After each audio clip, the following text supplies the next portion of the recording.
Log on and join our live conversation. Yes, I don't like that. You're 100% right. DBL starts right now. 3, 2. Welcome to DBL. It is Wednesday, June 19th. We are live, and we're talking about what you're talking about right now. I'm here with Tori, Brandon, and I'm Sam, and we're very happy to have journalist Lindsay Granger with us again today. Yes, girl. You guys.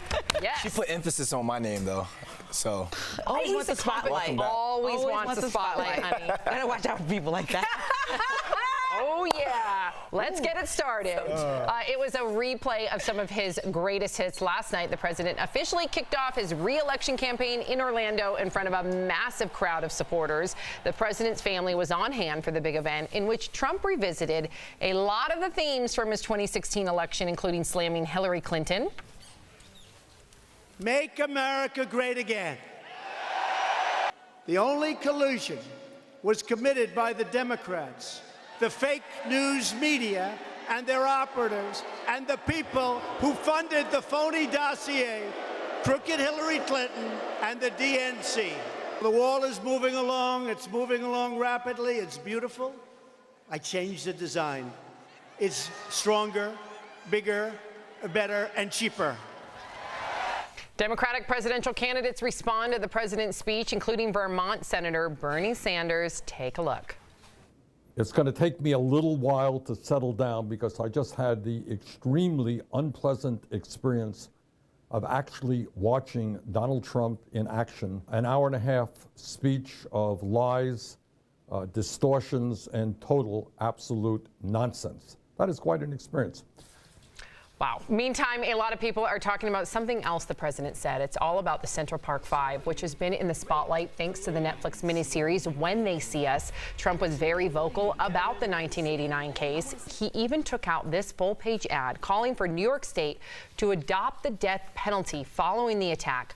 Ultimately, the 5 men were exonerated in 2002 after another man confessed, but the president was unwilling to apologize for his past harsh comments on the case.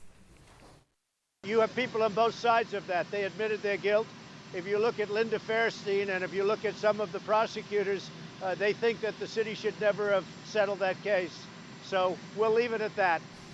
Wow, it's not about settling a case. I mean, he doesn't even know the details here. Another person admitted to doing it, and then he's not even bringing up the fact that these young boys' lives were taken away from them unfairly. They are innocent. So why is he saying there's two sides? There's no two sides. There's an injustice that occurred here. Right, I totally can't agree with him here. I think he's on the wrong side of history right now by doing this because these men were exonerated, like you said, and he took out the ad in 1989, and for a businessman to take out an ad and have an opinion is one thing. For a president to double down on those thoughts is another, and I just can't agree with that. Agreed. Yeah, it's odd to me that even truth and DNA won't change his mind. If he said something, he will not back down. When we said, again, I go with the crowd size because it's an easily remembered thing. We had the biggest crowd size in history. When you say that and you mean it, it's almost like you believe it, and it's not true. So when you do that to 5 human beings that have they deserve an apology. 13 years. They deserve an apology. At the very least, and their mothers. Can you imagine how their mothers felt when not only did they know that their babies were locked away for doing nothing wrong, but then they see a very powerful man at that time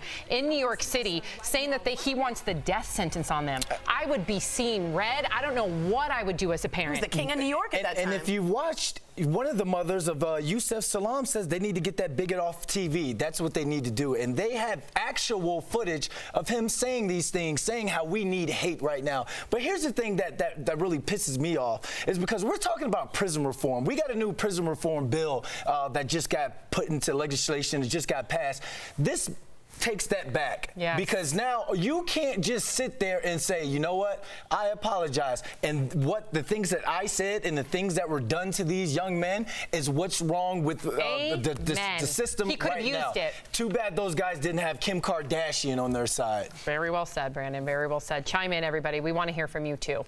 Former Disney star Bella Thorne is really upset with Whoopi Goldberg right now. The 20-year-old actress has had a rough few days. She says she got hacked and blackmailed this past weekend. All of her some nude photos that she eventually posted herself on Twitter. But Whoopi Goldberg took issue with Bella taking the pics in the first place. Watch what she said on The View. Once you take that picture, it goes into the cloud, and it's available to any hacker who wants it. And if you don't know that in 2019, that this is an issue, I'm sorry, your age does not, you don't get to do that. Well, Bella is hitting back, criticizing Whoopi for blaming the victim in a series of tearful videos she posted to her Instagram story. Watch.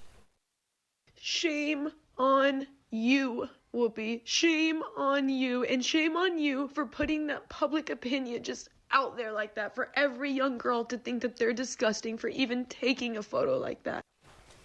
Oh, I don't feel bad for this girl. If Whoopi said, it's not like Whoopi attacked her. Whoopi was just saying what you did, you have to get ready for what comes after that. There's a response, there's a consequence for everything that you do. But now she looks like the damsel in distress. Okay. Shame on you, shame on someone for saying that. I wrote down word for word. She says, you don't get to do that. That's what Whoopi Goldberg said. Okay, nothing bad about that. I'm not crying over that. Hold on. Keep you going. Don't get to.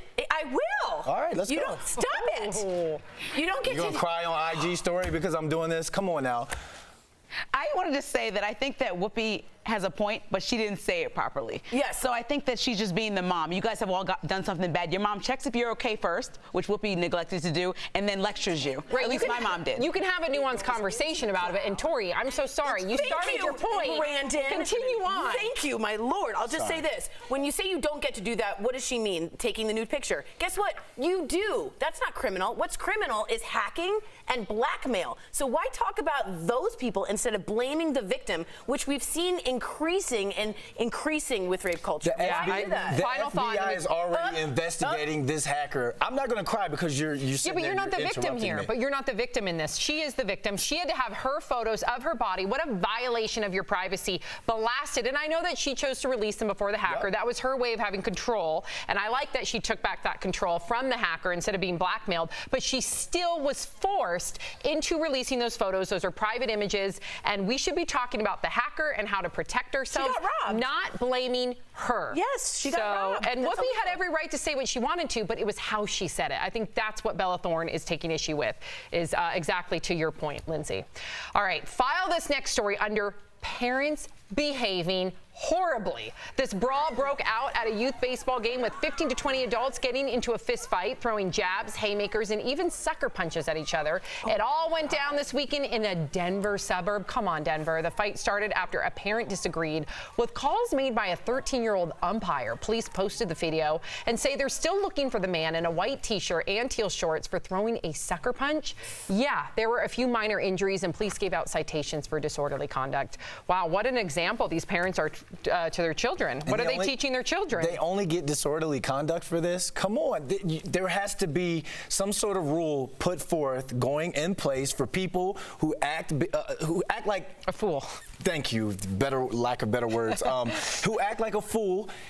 There has to be something put in place because come on. And sportsmanship is so important at this age. The parents are teaching their kids not to be good sportsmen.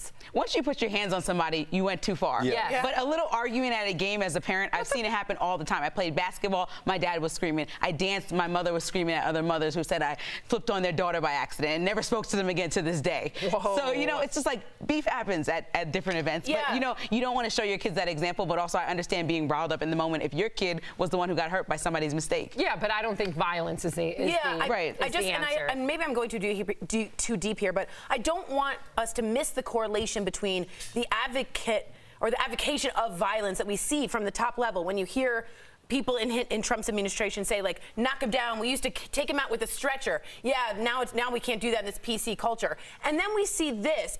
I want us to down. be. But before Trump was president, parents were fighting at games. I completely agree. I just don't think it helps to push that narrative more. Got it. But I do hear you. I mean, these are grown people, I know. These are grown people. Yeah, all right. Let's get to this last story. A group of fishermen off the coast of New Jersey got the surprise of a lifetime when a great white shark, look at it, approached their boat. One of the men posted videos of the encounter to Facebook. They estimated the shark was 16 feet long and filmed it as it ate a big old bag ground up fish bait.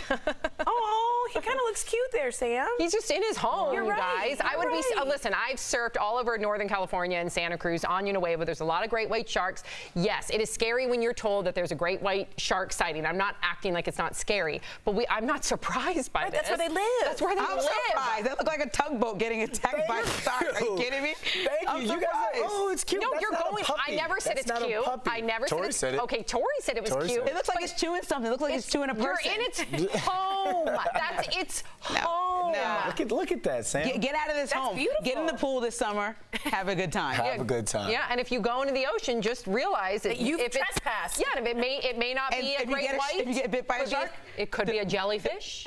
It could Okay, be a seal. okay. It could be So this goes to the story we had with Whoopi. If you put those news out there in the iCloud, then But the shark you didn't can get blackmail hacked. and hack her. You get in the ocean, you might get bit. So You're should we missing not feel bad for You're someone? missing the criminal element of hacking and blackmailing. You're just going over it like it doesn't matter. FBI is already investigating But this when hacker. Whoopi says that's your problem, that's not true. That's the FBI and that criminal's problem. All right, so it's the shark's problem too, then, right? All right, we can't. That's That's a what I'm false saying. That's what equivalency. she's saying. That is a But false that's what she's equivalency. saying. DBL is live. We'll bring you breaking news as soon as it happens. Coming up, flattering summer styles. We've got the skinny on the shorts for every body type. And you, the viewer, are our fifth host. Undocumented immigrants in New York will now be allowed to get driver's licenses. People are fired up on both sides of the debate. We'll share your comments coming up next. Best fiend. Hey guys, I was just getting some insider Big Brother info from Jeff. I love when that happens. I'm a huge fan of the show. I always have been. And of course, when he comes back, I gotta hear everything about it. So I'm really excited about this season of Big Brother. Can't wait. Let's go to the desk though and see what's going on. Tori's got a new hairdo and is looking fabulous. Well, this is Michelle. If you guys haven't met Michelle, say hi, Michelle. Hi. And so I'll be super honest. I have extensions all throughout here, and I have breakage on the top of my hair. So when I have the hairstyle with curls, sometimes they break apart. So it's just hey, hey, hey, hey. It's not one piece. So she just took the breakage and pulled it back to blend it back in. So it's a really easy way if anyone has extensions and broken hair. Smart move. broken hair from Awesome. postpartum. There you go. After I had Sophie, oh my gosh. And I still have some postpartum baby hairs that we have to like lay down with some pomade. But that's a great little Smart trick. move, right? Yep, So like, smart check move. out this in the back. I don't care if you see my extensions because I'm very honest with it. All right, so tell us what you did here, Michelle. I just grabbed some pins and just tucked them under. And voila. See, that's not how. So when simple. I do pins, it's like But you this crossed it a and little bit this, and on then top. I watch YouTube tutorials, and they're So it like, doesn't look like there's "Here's a pits in it." crisscross," and mine are like, "Ugh." I'm not good with hair, so I'm always impressed by anyone who can do hair. But let us know if you guys have solutions for broken hair. It almost had solutions for a broken heart. Which, if you have those, if we could use those as well. No, I'm saying. Whoopi is classic black mom. They will embarrass you and then hug you. Tough love, says Colin Boyd. That's hilarious. I wonder if you guys, I pose the question, will Whoopi apologize or double down? And I think she has to. I think she should. shouldn't apologize. How harsh have we been on people on this show with our opinion? This is our opinion that we're doing up here. This is what Whoopi did. She gave her opinion. So I'm supposed to apologize to you because you took it the way you took it and cried on your Instagram story. Because guess what? Whoopi Goldberg has a very big platform and is a role model to a lot of people. So does Bella. I know, but when she says to a lot of little girls out there, "It's your fault for taking a picture," that resonates in a really unfair way. Yeah.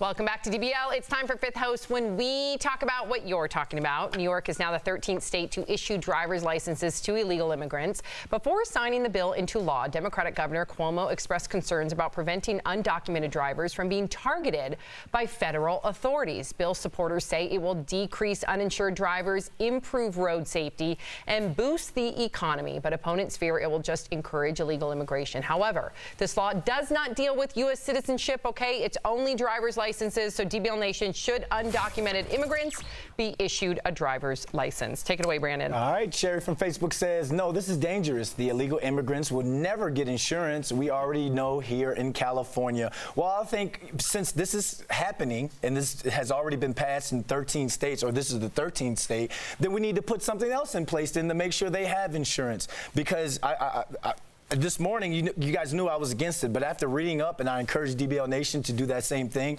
then you'll learn more about this and how it can help out. I was same page. I was also the first glance you're against this, but I urge you to go deeper here. Yep.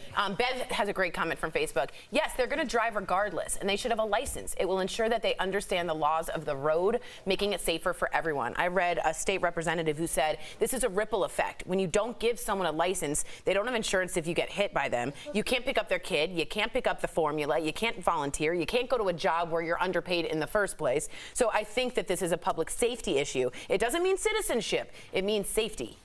Kim from Facebook says, absolutely not. I have nothing against legal immigration, but this is an outrageous mistake, and I blame Democrats.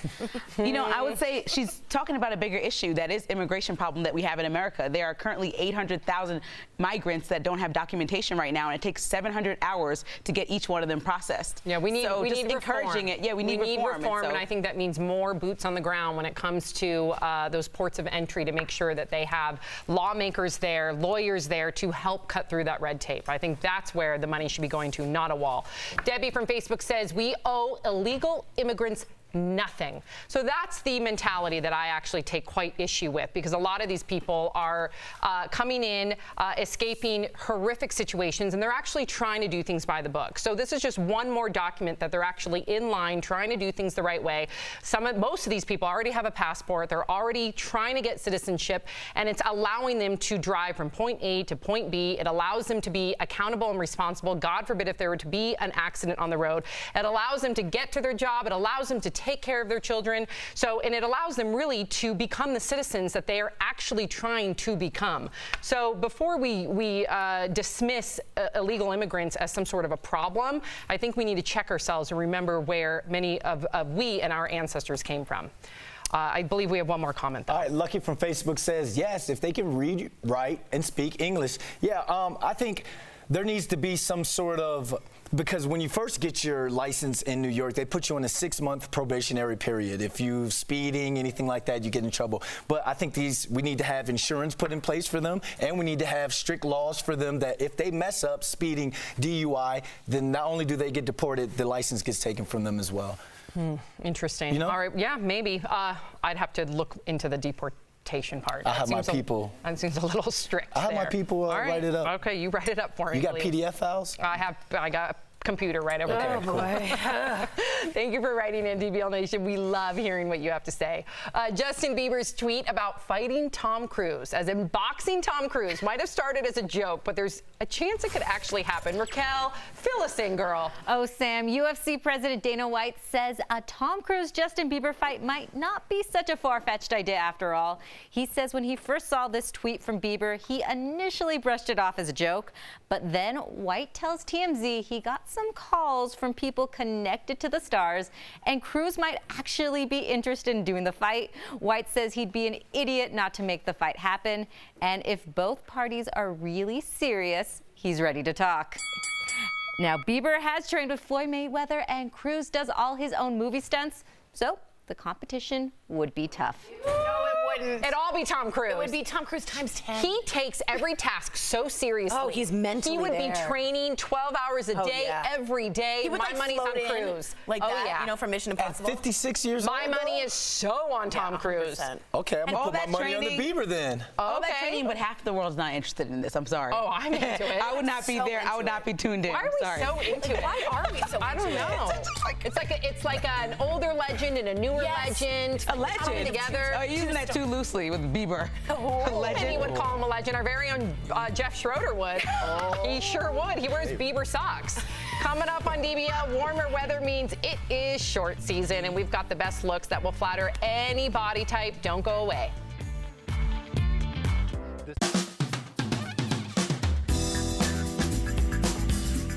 Welcome back to the DBL Stream Team, where we talk shows we're watching and shows coming up that we're excited to watch. This week we're watching Big Little Lies. HBO Go, you guys. Season 2 is out. So good. I still haven't even seen season 2. I just got started with season 1, but Kelly here is all caught up, and it revolves around murders, mysteries, lies that come from many different families. I mean, Rich we've got families. Oh, I rich can't get families. enough. We've got a great cast: Reese Witherspoon, all kinds of people. Laura Dern. Laura Dern, Meryl Streep comes in the second season. I mean, you've got a top to bottom really great cast. Kelly, what do you think about the second season? So I love far? the second season. Meryl Streep comes in, and I actually can't tell you who Meryl Streep plays because I don't want to spoil it for Leo. But it is, she is so good. She had this one scene in the second season that is so clutch. I can't wait for Leo to catch up. So all Leo knows is that there's some kind of murder. He doesn't know who dies, y'all. So I can't not quite wait. caught up yet, but you know what? I started it last night, and I cannot wait to get to this series. Just binge it all in one night, Leo. Yeah, it's fine. right. Just 6 hours, no big deal. But guys, let us know what you think about that show. It's streaming now on HBO Go or HBO Now if you don't have a cable subscription. Now we also have another show we've been watching, a classic. I Love Lucy. That was pretty good. Yeah, that was actually really good. Honey, I'm home. But that is streaming on Hulu. You can find that on Hulu, Amazon Prime. That is actually all over the place. And that's one of those shows that you can go back to Never gets anytime. old. It still holds up. Oh, I used to watch that show on Nick at Night growing up. Brings all me the back. time. I love it. Yeah, rest in peace, Lucille Ball. And that was such a great series. Man, honestly, I think I'm going to go home tonight and watch it on Hulu. No, you got to watch Big Little Lies, I don't know. Big Little Lies might have to make a little room for this. That's fair. That's fair. But also coming up, guys, on Netflix this week, Jessica Jones, the 3rd season. Everybody, this is going to be the final season.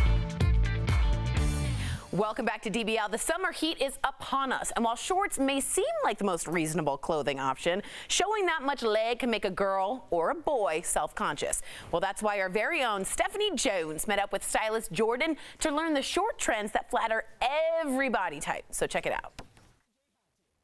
Jordan, summer is officially here. Shorts, you know, they look chic, but sometimes it's really hard to know how to style them and how to wear them. Absolutely. Shorts are tough, but shorts are super in, and there are more options than ever for women looking for great shorts. You can look for anything that's really going to make you comfortable. So if you want something a little longer, put you more into maybe more of a Bermuda short, something that's going to hit right about 7 inches mid-leg, something really flattering that's going to show you off but be comfortable. Yeah. I love the athleisure look. It's so in right now. So there's so many more options of elastic waist shorts, things that have a cute little cut up the thigh to show off the leg a little bit better, and then linen. Linen is the all-forgiving short. Those high-waisted linen shorts are super in right now with the tie, so I kind of try to go with that look for today. But they're flattering, they're comfortable. It's an easy look to take from day to night. So pair it with a cute little Oxford shirt and maybe some sandals for the farmer's market. So, you know, you just mentioned the high-waisted shorts. Yeah. That's good because I'm guessing, is it like hiding a bit of the tummy? Yes, it's a little bit more flattering, I find, universally. Try to avoid pleats, cargo shorts. You don't want a lot of weight. Something that's gonna hug a little bit more is always going to be more flattering to your body. Okay, and like what should we pair our shorts with, do you think? You know, I think it depends on your mood. A cute little blouse is always great. If you want a little bit more coverage, do a longer short with a flowy tank top. Yeah. So I think there's a lot of really great options. I would avoid really bulky things. Jordan, you've given me loads of different style advice, color advice. I feel like I'm ready to get the pins out, get some shorts. I'm ready for summer. Awesome, let's go get some shorts. Okay, let's go. Shop, shop, shop. What about jorts? We'll be right back. Promo.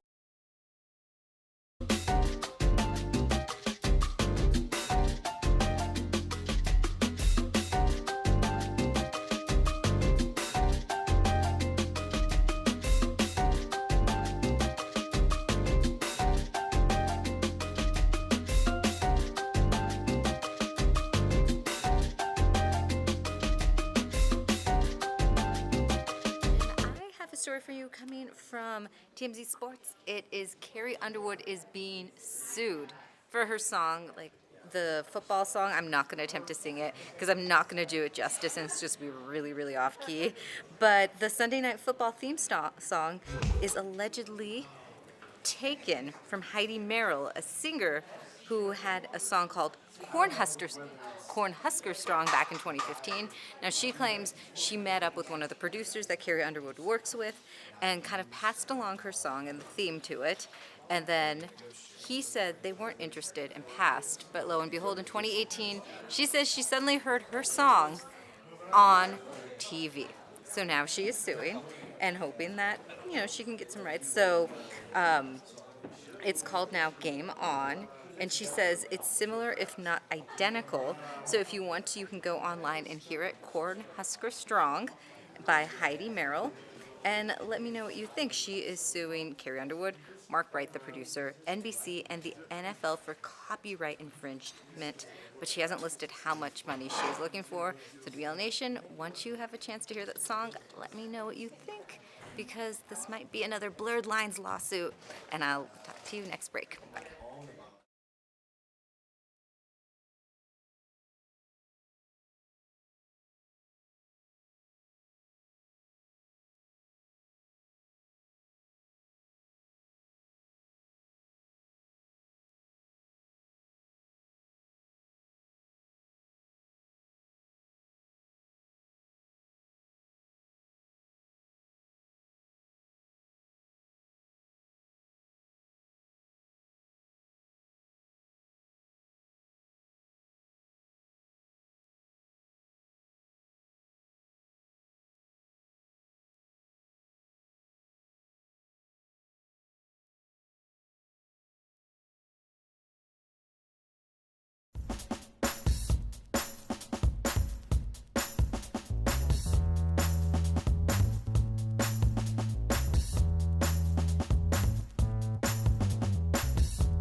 Welcome back to DBL. Stop what you're doing.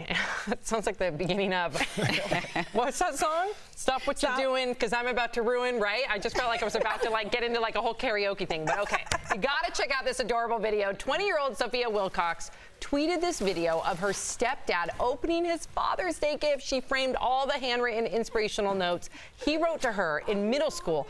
It was speechless. Oh my God. So cute. Now I feel the pressure because my stepmom has looked after us for so long, and she's become one of my best friends. And she wrote me this text the other day when I was feeling a little down and homesick, and she was like, family has always been so important to you. You were a late bloomer in your career, but your career choice now takes time for you to be seasoned. Aww. Continue to stay focused and patient. It will come. I love you. Wow. So it's, you're walking into a situation where you're taking care of someone else's kids. So shout out to all the step parents. Step parents sometimes get overlooked. Yes, absolutely, and underappreciated. Thank you for sharing that. We'll see you same time, same place tomorrow. Bye, guys. Beautiful.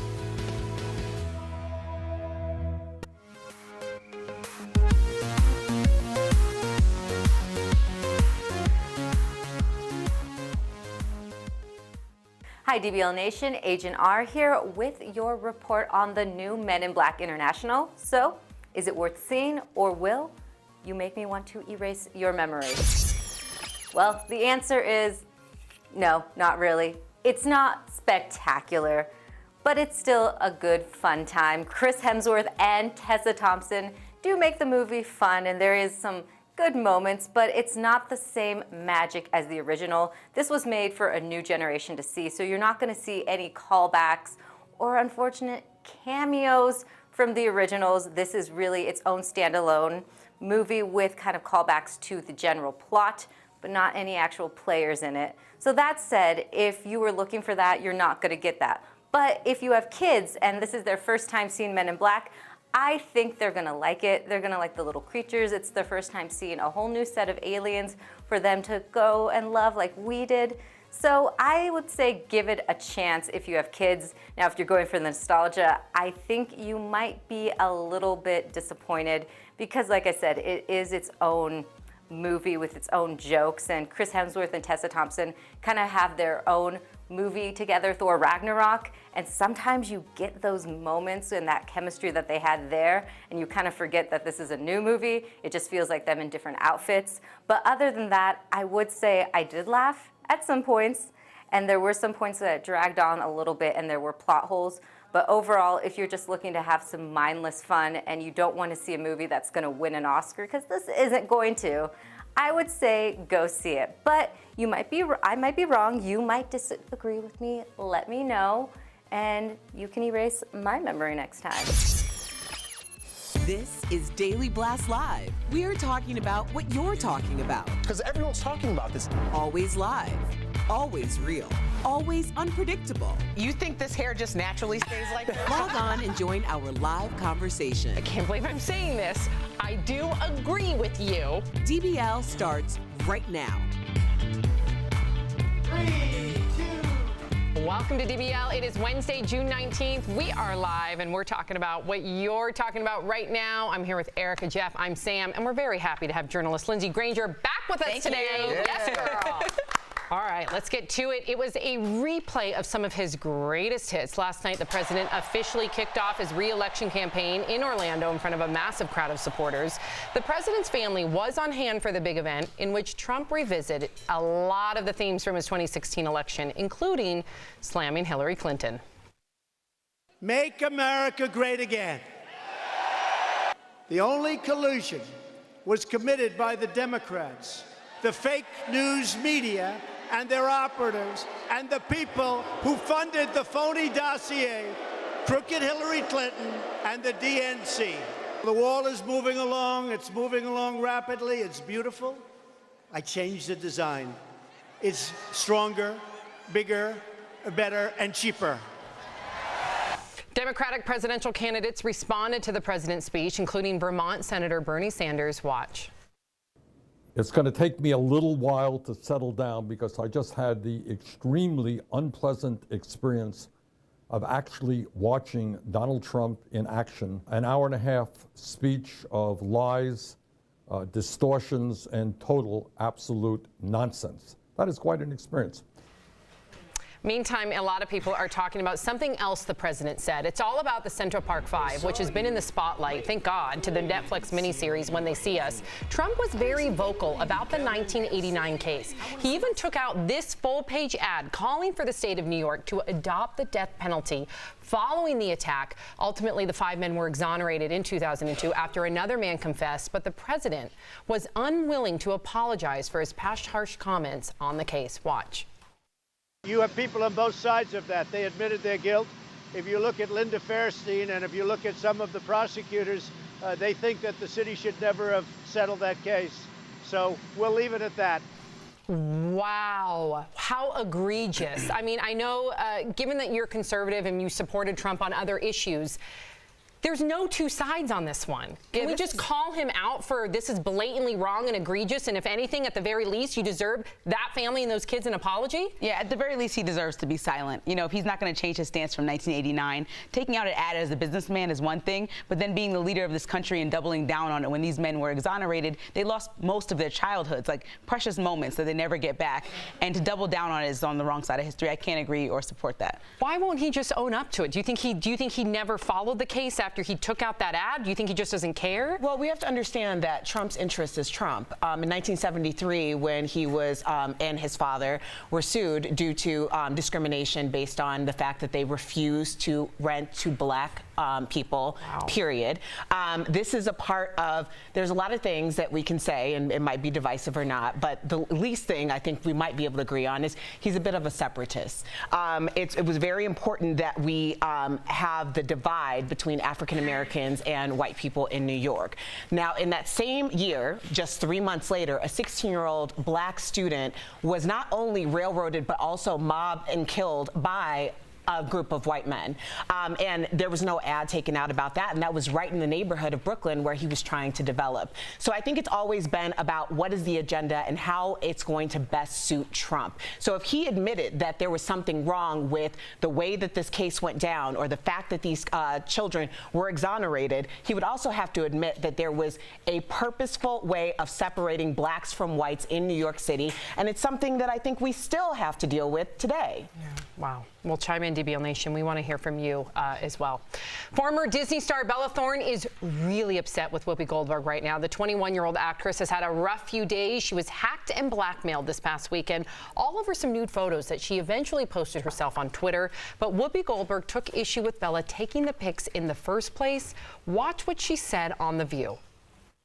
Once you take that picture, it goes into the cloud, and it's available to any hacker who wants it. And if you don't know that in 2019, that this is an issue, I'm sorry, your age does not, you don't get to do that.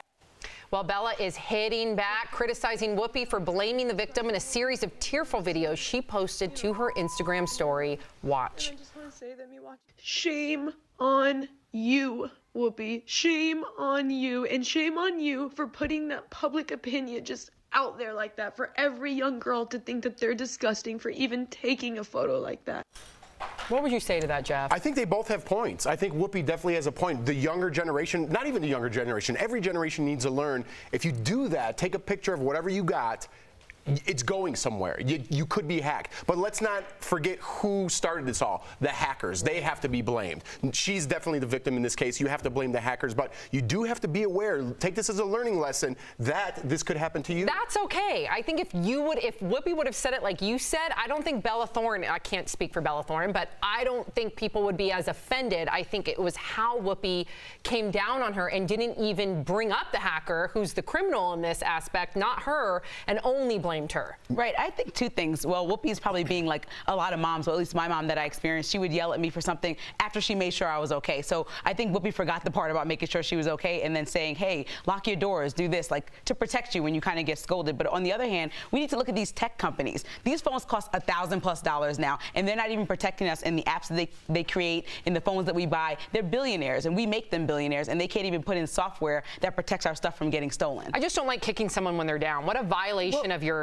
privacy, of your body, and then you kick them while they're down. Yeah, but the thing is, I mean, Whoopi probably had the least amount of empathy because she can relate to this the least amount. Out of everybody in that panel, she's probably the last person who's taken a photo like that. That's the reason why she came down so hard on her. But you have to understand, Whoopi's job is to give her opinion on the content that's coming in to that panel. That means that sometimes people are going to agree with her, and sometimes people aren't. And to be honest, the first time that I ever heard of Bella Thorne was during the deadly mudslides in California, when she was complaining about the traffic because she couldn't get to her boyfriend's concert in time, and Rob Lowe tweeted, sorry, we'll try to move our dead a little bit faster. So I think we all have felt victim or been responsible for saying not quite the right thing at the right time. All right, chime in, DBL Nation.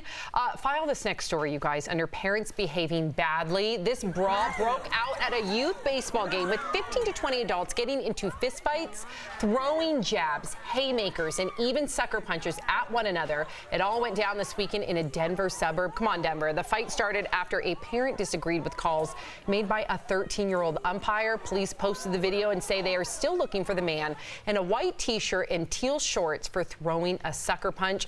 There were a few minor injuries, and police gave out citations for disorderly conduct. You always speak about sportsmanship and why that's so important to you. Yeah, this is disgusting. Disgusting. These parents should be ashamed. At minimum, 100 hours even for crossing that line. I don't care what you do. If you're crossing that line as a parent and your kid, the kid was 13 years old, this umpire, and they're going on the field. This is the representation that generation is coming up with. This is embarrassing. These people should be embarrassed. At minimum, like I said, if not jail time, at least that park should look pristine the whole I summer. like that. They should Community clean up service. all I like summer that. long. Well, you know, the guy in the white shirt, teal shorts, they're still looking for him, apparently.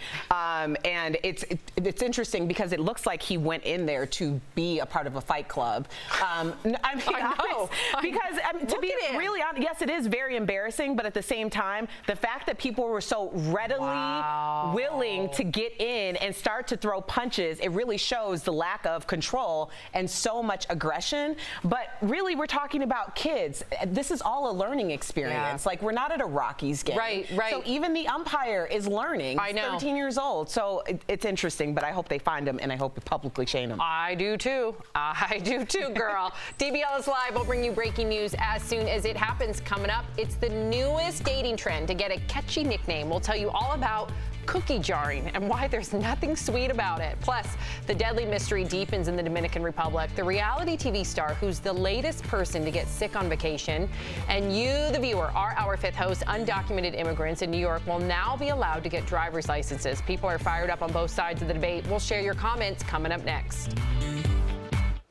Hi there, DBL Nation. Kelly Schubert here with the DBL Digital team. I'm tracking all the breaking and trending news, but I think we're going to go to the desk right now, see what's going on. Let's go.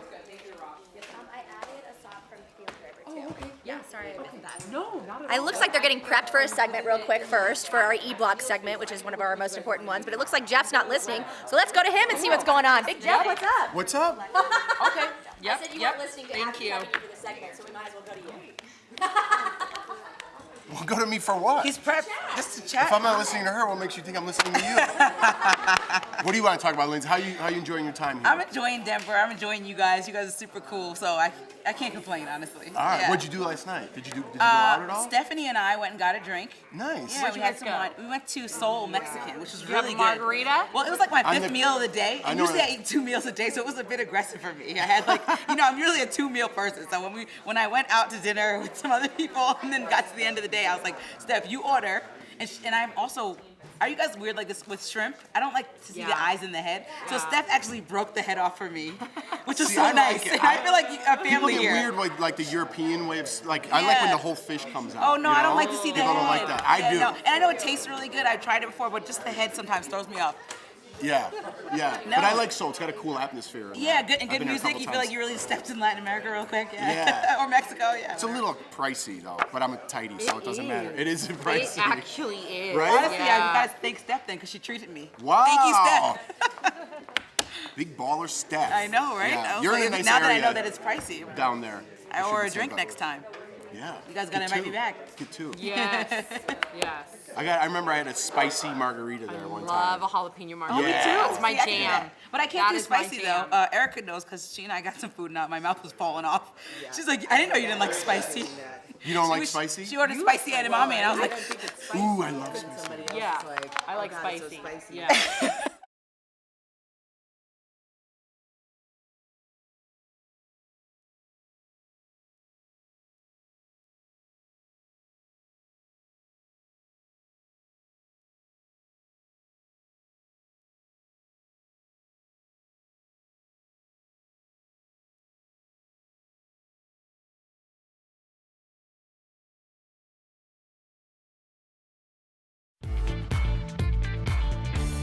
Welcome back to DBL. It is time for Fifth Host when we talk about what you're talking about. New York is now the 13th state to issue driver's licenses to illegal immigrants. Before signing the bill into law, Democratic Governor Cuomo expressed concerns about preventing undocumented drivers from being targeted by federal authorities. Bill supporters say it will decrease drivers that are uninsured, improve road safety, and boost the economy, but opponents fear it will just encourage illegal immigration. However, this law does not deal with U.S. citizenship. It is only issuing driver's licenses. So DBL Nation, should undocumented immigrants be issued a driver's license? Take it away, Erica. Well, Maureen from Facebook says they should not be eligible for anything. If they want to come live here, they need to do it the right way. Get your papers, be documented, and be legal.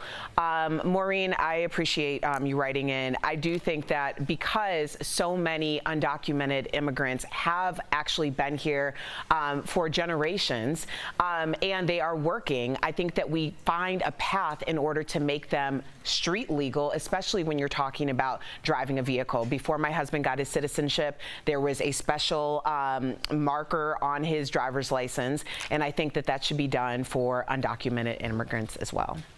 Brenda from Facebook says, so we are a country of hate now. The American dream only belongs to born and bred Americans. Shame on all the haters. And I totally understand that. Our country was built on immigration, but I think that we have to find ways to reform our current immigration system. So right now we have 800,000 undocumented migrants in the country, and it takes 700 hours per migrant to get them in our system properly. And so think about that time that we have and then what's going on. It's like, it almost is like we need come more in and do it. lawmakers at these ports of entry then. We need more lawmakers. We need more people to assess who's an asylum seeker, who isn't. We need more ways to cut through the red tape. I don't think a wall is the right answer. All right, JT from Facebook says, we are required to provide proof of lawful presence through a number of valid documents, but undocumented immigrants can bypass those norms to receive special treatment. I hear you, because sometimes it's frustrating to go to DMV with all your papers and like, well, you forgot your library card, and then you got to go home and find it and come back. But, you know, this is kind of confusing to me because you're an illegal immigrant, but yet we're letting you have insurance because you're paying for it. It's almost like the government's like, well, okay. Well, they pay for taxes. They pay for taxes. Yeah, but it's kind of like if you do something illegal and you just pay for it, you're okay. I don't understand how that works. They don't want you here if you're illegal, but yet you could buy insurance. I think it's a safety concern from what I looked into, considering the fact that many of these individuals, and we're all complicit because a lot of these big corporations will hire them. A lot of private companies and private households will hire them. And so you need to make sure that these individuals who are trying to get baby formula, who are trying to drop their kids off to school, who are trying to go and show up to work every day, actually are covered, that they're safe, and then that you're safe. If you were to get in an accident, what would happen to you? You'd be the sole responsible factor in that. I think it's a great idea behind it, but I'm confused about how... It seems like it's sending two messages. Yeah, like, it's okay that you came here illegally, but also, we'll take your money. But I think that it's a pretty consistent message because even if you were here like on a visa, you're not a citizen, like you have no rights, but you still have to pay taxes and you still have to have insurance. I mean, we literally have been living this story for the past 5 years in our house, so I understand how that works. And many of these individuals already are on that path because it takes so long, so they already have a passport, they already have this, they already have that, so it's just one more document on the road, no pun intended, in getting their actual citizenship. Well, that makes sense, but like totally illegal, but like, hey man, I'm here no, legally. there's a lot of red tape. You can't just show up to DMV. There's a lot of red tape here, so it's not so simple as everybody makes it sound. So just take some time, look into it. Thank you for your comments. Warner Brothers Studio in the UK is on lockdown right now after a stabbing. Let's get to Kelly Schubert with the details. That's right, Sam. The incident happened during a filming of a new movie starring Anne Hathaway and Chris Rock. The studio is best known for the filming of Harry Potter. Now here's what happened. A stagehand on the set of The Witches was reportedly stabbed in the neck during a fight with another crew member. The man was taken to the hospital and the other crew member was arrested. Now, Sam, there's no word if Anne Hathaway or Chris Rock were there at the time of the stabbing, but I'll let you know if I learn anything new. Wow, very scary. Thank you so much, Kelly.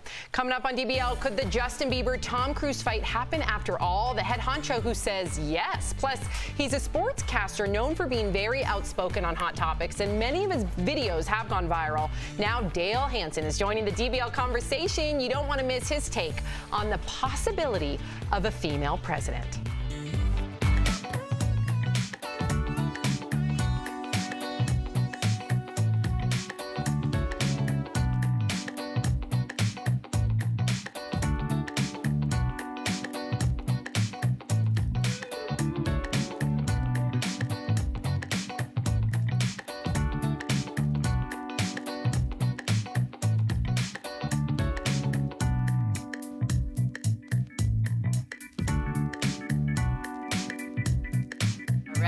Hi, DBL Nation. I have a study for you from Cambridge University, and I want to make that clear, Cambridge University, so it has a little more validity to it because it says just one workday a week is all we need. It is enough to give us a mental health boost. So basically they're saying we should just work one day a week. Now, I want to kind of make this, show everyone that I would like to make this happen. It would be very nice, although I'd miss my coworkers. It says that a study indicated the risk of mental health problems reduces by 30% when people go from unemployment or decide to stay at home. So work is a cause of mental health problems and mental health stresses, according to this study from Cambridge. Again, this is just a study, and I kind of found like when I don't have a job, I'm equally as stressed. So I don't know how valid this study is, but I want to know what you think. DBL Nation, do you agree? I will talk to you next break. See ya.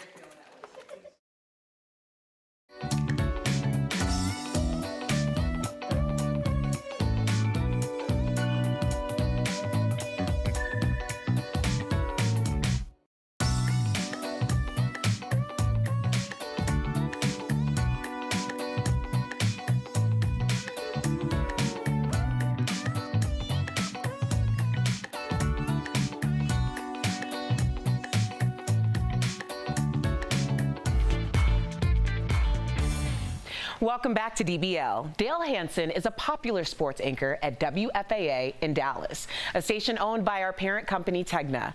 Dale has gone viral for his unplugged takes on hot topics, including a video about national anthem protests, which has more than 1 million views. We wanted to include him in the conversation on our show. Here's the first edition of My Guy Dale's DBL Take. We've got a long time to figure this out, but I am trying to decide who I'm going to vote for next year, and I'm hoping it's a woman. Now, to be as honest as I can, I'm going to vote for anybody but. But I do think it's time we put a woman in that White House, and not just in an office down the hall, but in the Oval Office. There's some interesting choices here. And the way the Democrats keep joining the race, there's bound to be more. But Kamala Harris intrigues me. She lost me during a CNN town hall event when she kept answering almost every good question with this. I think we should have that conversation. No, that won't do. But I could go back.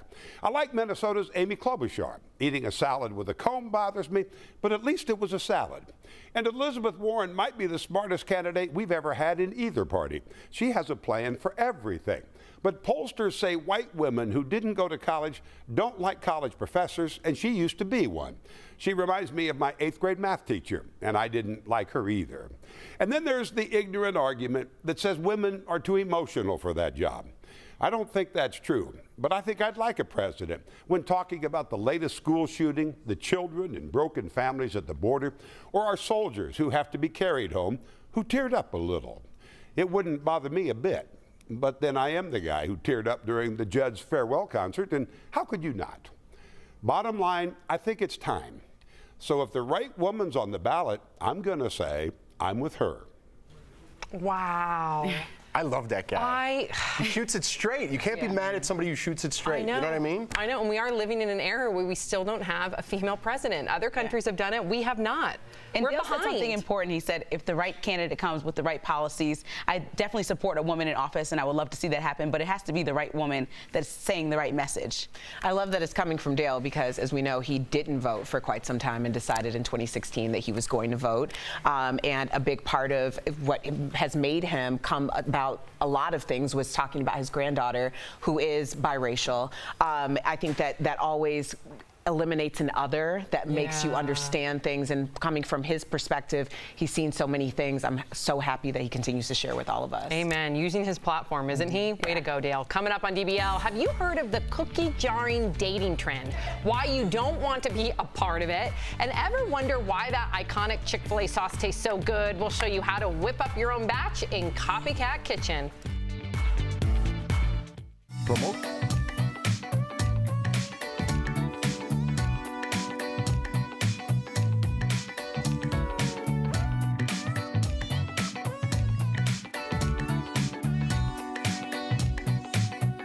What's going on, DBL Nation? It's your commercial break with Brandon London. First and foremost, thank you, Dale. What's up, Jeff? How you doing?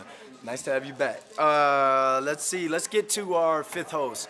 You guys have been writing in, which we always love because you, the viewer, are the 5th host. Let's see. Catherine Cantor says, hell no. Illegal means that you are lacking in the capability to obey the law. Driving is nothing but rules and laws. But 13 states, well, this is the 13th state that have passed this, and if you get the driver's license, then you have had to do the written test, you've had to do the driving test, so that kind of does means that they are able to obey the law because they passed the test that we put forward. I get what you're saying here, and I want everyone to separate citizenship from having a driver's license. Charles Dehenny says, Hey, New York, don't complain. You people put that clown in office. Lucky Mel from Facebook says, yes, if they can read, write, and speak the English language. So some of you are for it, some of you are against it. Carolyn LaFew on Facebook says, hell no, they aren't even supposed to be here, which I see a lot of people saying, and I took that stance as well this morning. But I encourage everyone to go read. Please go read the Green Light Bill, what it means, what it stands for, and then write in for sure and tell me what you think after you've read like the regulations and the rules that are put forth when it comes to this. Sherry Lee Mosley says, no, dangerous. They never get insurance. We know here in CA. I think I read this comment on one of the earlier shows, and that's what I need to read up on to see what the deal is with the insurance, because I think if this is something that's going to be passed, and it's already been passed in these 13 states, then insurance should be a requirement, should be a law. We should have these check-ins, because look, saying no, they shouldn't have it is not going to stop these people, or not going to stop people from driving while they're here illegally. So if we can put some sort of system or something in place while they're waiting for asylum, their asylum claim to go through, or they're waiting for their green card claim to go through, then we need to have that in place for sure. Brenda Roach says, so we are a country of hate now. The American dream only belongs to born and bred Americans. Shame on all haters. JT Oldman says, indeed not. We are required to provide proof of lawful presence through not only a valid public service bill, but our birth certificate, passport, refugee papers, naturalization, etc., etc. An undocumented immigrant bypasses those norms to receive special treatment not received by a citizen or lawful immigrant. But I read up on this. They said that DMV and county clerks have been trained, and they've put a lot of funding into teaching them how to spot a fake foreign document. So it's not just no one can just come here with some sort of fake foreign document and to get a driver's license. But again, everyone continue to read about this. Thank you for writing in. We got DBL card drop. Welcome back to DBL. Baggage and I was trying to do Al there. Baggage isn't always a good thing, but you want a car with good towing capacity. Tori and Al have some tips in this DBL Drive, presented by who, y'all? CarShield. That's right. Baggage. Emotional baggage is sometimes harder to pick out. Everybody has something they carried, like a ball and chain, for a long time, from childhood to adult. And if you can release that and work on it every day for the rest of your life, I consider you a spiritual warrior. I don't know if I want to work on it every day. I think your baggage is who you are. For a second, no. Do you ever want to just like get rid of all your baggage? Like, that's it, I'm good now. I kind of like a little bit of baggage. It makes you, keeps you interesting. No, baggage gives me anxiety, and baggage keeps me up awake at night. Sometimes carrying a lot of baggage can be a good thing. Here are some tips for towing extra weight. Be sure to figure out how much weight you're towing before you purchase. Be sure to get the right hitch. Classes 1 through 5 vary how much weight they can pull. And for a smooth drive in any season, get an auto protection plan with CarShield. CarShield protects their members from the high cost of auto repairs. Call 1-800-505-9619 for a free quote. DBL Nation, we want to hear from you. We want your thoughts on the show. In a very short survey, head to dailyblastlive.com/research and give us your take. In fact, that's what makes this show so wonderful, is we really do care about what our viewers think. So please, please, please take the time to do that survey. Here's what's coming up next on Daily Blast Live. The mysterious illness in the Dominican Republic spreads. Is a popular reality TV star the latest victim? Plus, members of Congress debate reparations. This is a very important hearing. It is historic. It is urgent. Financial restitution for descendants of slaves. DBL Nation, we want your opinion. And it's the new dating trend with a sweet name, but sour taste. We'll tell you about cookie jarring when DBL comes back.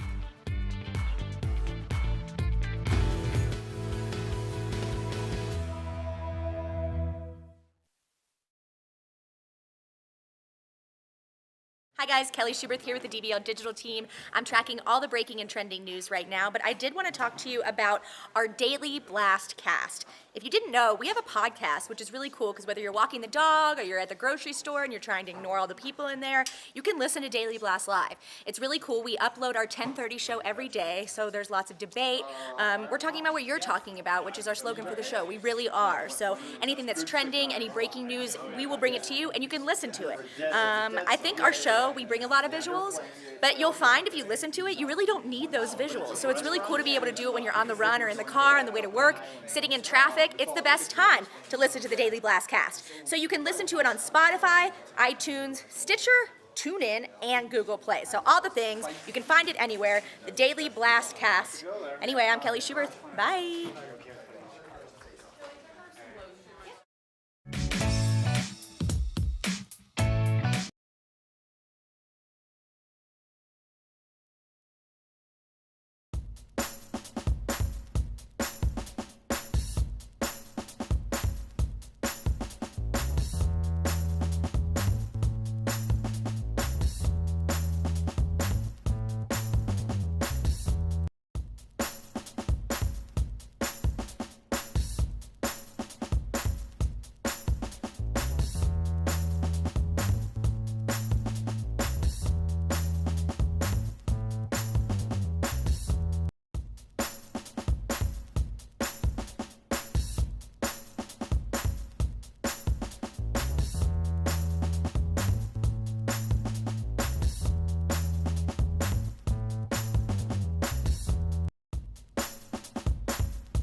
This is Daily Blast Live. We're talking about what you're talking about. Because everyone's talking about this. Always live, always real, always unpredictable. You think this hair just naturally stays like that? Log on and join our live conversation. I can't believe I'm saying this.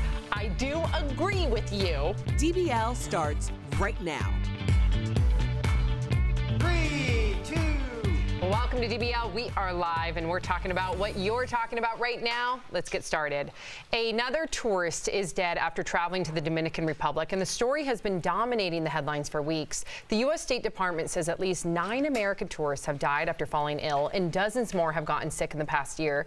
Here's 5 of those people who have unfortunately passed away. Some think it might be from tainted alcohol. In many recent cases, the victims drank from the minibar before they died. Others are blaming pesticides as there are less regulations outside of the U.S. Now, Melissa Rycroft says she's sick after a trip to Punta Cana, a city in the Dominican Republic. The reality TV star posted on Instagram saying, quote, "I've been put on a liquid diet and given meds for my severe cramping. No official word onto what caused her to fall ill.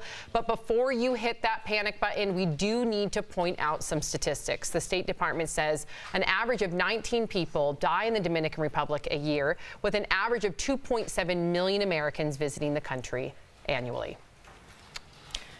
Yeah, I understand that we need to put this into perspective, and we don't need mass hysteria, especially for a country that depends on tourism. But it is alarming. I think one thing that stood out to me were the names of some of the hotels that people were staying at. Because when you think of things happening in a different country, sometimes your mind tricks you into believing that that could never happen to you.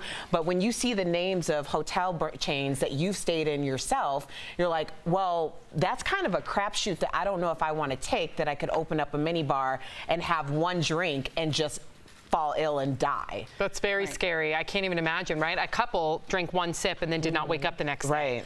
And the country depends on its tourism, so I know that it's important to not bash it too much, but I do understand that we all have a choice on where we vacation. And I know if it's up to me and I'm looking at the rest of the year, I'm probably going to stay away until they figure it out, or at least release some memos that can give us some knowledge. We can feel comfortable to travel there. Well, Jeff, you've traveled all over the world. Right. So I'm sure no matter what country you're going to, there's going to be a slight risk. I'm not to downplay it and say that it's not alarming, but I don't want this to hurt each individual country's economy. No, and you've seen it. Most people, like if you're from America and you go outside the country, there are certain things that your body's not used to that are going to make you sick. Killing you is another thing here. So, like you said, the Dominican Republic needs to look into this. They need to solve what is killing these people because they need that tourism as part of their income for the country. And justice for those families. I can't even imagine. Well, we will keep you updated on that. Right now, cleanup is still underway after the Woolsey fire that burned through Malibu last year. Now the Real Housewives of Beverly Hills are looking through the damage. Denise Richards was lucky. Take a look at last night's episode. So weird. It looks like we ransacked our house, and when we left, running so fast to get our We're so lucky. This whole street would have burned down if one house caught on fire. But not everyone was so lucky. Take a look at Camille Grammer's home, totally destroyed by the fire. Watch. This was the first house after my divorce. That was my house that was all mine. And now that's taken from me. It's devastating. It's heartbreaking. It is. It is. And, you know, I don't want people to say, like, oh, this is Malibu. They're just going to rebuild. You know, they're going through something. I know it's a housewife. I know people think they have everything. But they're going through it. You know what I mean? So you do have to feel for these people, no matter who they are, if a housewife. They lost everything that they have. I'm glad you said that. And I'm ashamed to admit this. But my initial response was just that. Like, oh, she can go buy another house. There's a lot of other families out there that don't have the resources to buy another house. Like, they are homeless at this point. But then I had to check myself and remember that it's still devastating to her. It's still something that she has memories on. So it was a bit of a moment for me where I had to call myself out. Well, I appreciate you saying that. I think a lot of people feel that way, to be honest about it. But in my opinion, rich people are just people who have done the things that we're trying to do in order to get to where we're trying to go sometimes. So they're just people. And so they have emotions. You mean they don't have emotions? Right, no, they have emotions. Yeah. But I think it's also important because we weren't talking about the fires in Malibu yesterday. We started talking about it again because it surfaced on Real Housewives of Beverly Hills, which ultimately will help other people who are still suffering. Good point. I think sometimes we dehumanize celebrities. You're right. When Kim Kardashian got robbed, it was all kind of hard for people to sympathize with her. But they're humans, you know, and they go through hurt the same way we do. So it's kind of like you can watch this moment and actually feel bad, and it's okay to feel bad. Absolutely. Dating in this day and age can be so complicated, but there's a new term you need to know if you're getting back into the dating game. It is called cookie jarring. This is when someone treats you like a backup option while they're dating other people. They keep you around as a security blanket while pursuing a relationship with someone else. You may not even know this is happening to you. Here are some signs, according to a psychotherapist and love expert. Your date doesn't want to commit to any plans, or they avoid conversations about defining your relationship. This has been going on forever. And now you put a term to it, and now it's a bad thing? What did you call it back then? Playing games. Playing your best hand. I don't know. You know what I mean? It's true. Listen, I've been out of the dating game for over 10 years. You don't think I'd look at my single friends? They're playing the game every day. Well, I'll go out with this girl today and this girl tomorrow, and then this girl's cute. I'm gonna go out with her the next day. Yeah. Now it's cookie jarring. It's a bad thing. Get real. Everybody's the cookie monster for sure. For sure. And that's why I said I think everybody has done it in some form. Men and women, at least all the people that I know, have said, you know, you meet somebody, maybe if you're in the dating age, you're on Tinder, you swipe, you go out on a date. You don't lay it all on the line on the first date. You talk to them like, what are you looking for? Now, if they say, I'm looking to date a couple ladies, couple fellas, you can bow out gracefully. You have an option. And isn't this just being selective? I think what I take issue with is the idea that people don't know it's happening. Y'all know it's happening because you're on Instagram talking about there's 24 hours in a day, and if somebody wants to text you back, they'll text you back. If somebody wants to call you back, they'll call you back. If you're really important to them, they'll email you. Like, get over it, okay? If that person is not for you, they are giving you all the signs that they aren't for you. Take the hint. Don't be a lost cookie in the jar. Y'all know what's happening. If that person is really interested in you, then they're gonna let you know. Otherwise, just stay in the jar. Yeah, it should be pretty clear if someone likes you. It should be crystal clear. Got it. All right, we got a Bieber beat for you. Here we go. Justin Bieber's tweet about fighting Tom Cruise might have started out as a joke, but there is a chance it could actually happen. So let's get to Raquel Villanueva. She has the news at the moment. That's right, Sam. UFC President Dana White says a Tom Cruise-Justin Bieber fight might not be such a far-fetched idea after all. He says when he first saw this tweet from Bieber, he initially brushed it off as a joke. But then White tells TMZ he got some phone calls from people connected to the stars, and Cruz might actually be interested in doing the fight. White says he'd be an idiot not to make that fight happen. And if both parties really are serious, he's ready to talk. So Bieber has trained with Floyd Mayweather, and Cruz does all his own movie stunts, so the competition would be tough. Money's on Cruz. Are you kidding me? He takes every task so seriously. I believe he would win. I don't think it's going to happen. Neither of them have anything to prove. I think it's going to happen. I think they have a lot more to lose. If it happens, can we go to Vegas and like really do it up and like put bets? I don't want to see this, Sam. Okay, I do. Do you want to go to Vegas? Can we go to Vegas and make it happen? Yeah, it doesn't take me much to get to Vegas. Yeah, so I'm in. All right. I'm out. You and Erica are out. Jeff and I will go. I'll go to Vegas. I just don't need to see this train wreck. Oh, you would watch. You would love it, Erica Cobb. Erica Cobb. Seriously, what I watch MMA and UFC for is not for two people who can't do what MMA and UFC are doing. What if they can't? What if they're going to be super skilled boxers? You never know. They could be training with the best of the best for like 6 months. I'm not going to get my UFC experience from Bieber and Cruz. We'll see. We'll see. All right. A group of fishermen off the coast of New Jersey got the surprise of a lifetime when a great white shark approached their boat. One of the men posted a few videos of the encounter to Facebook.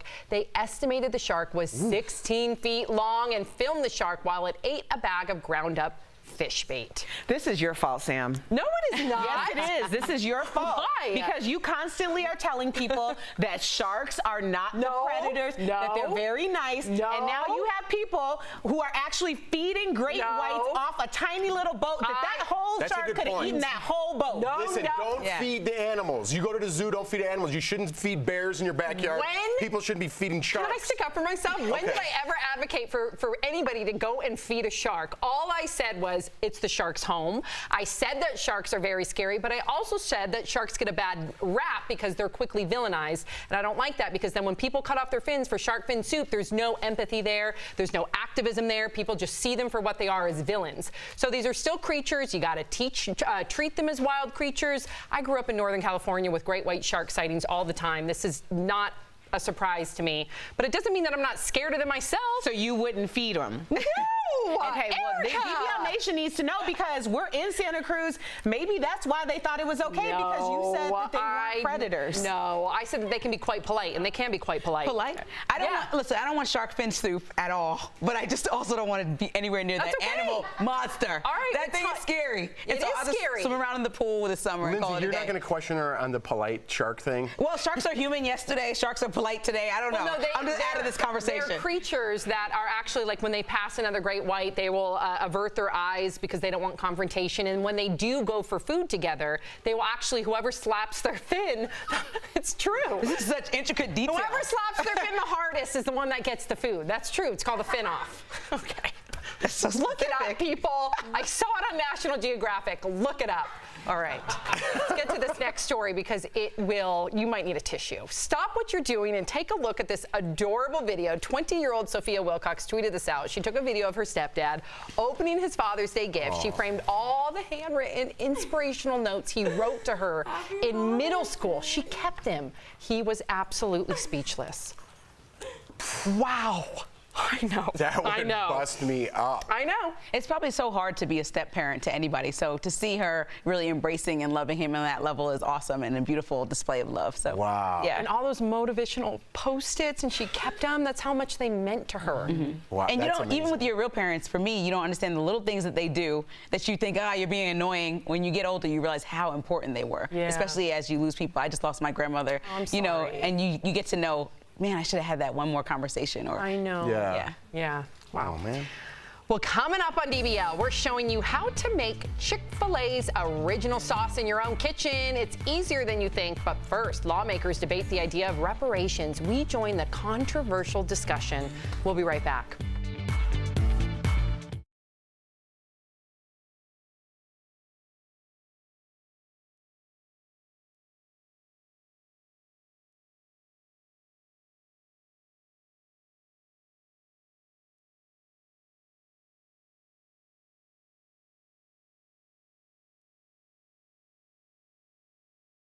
journal that I've made for her, so one day she can look back and see all the little moments that touched me. Is it a photo journal? It's a journal, and we have these baby Polaroids that we can take, and so we'll stick the Polaroid in there and say, like, today you held Lawson's hand and it melted our heart. You're such a sweet little girl.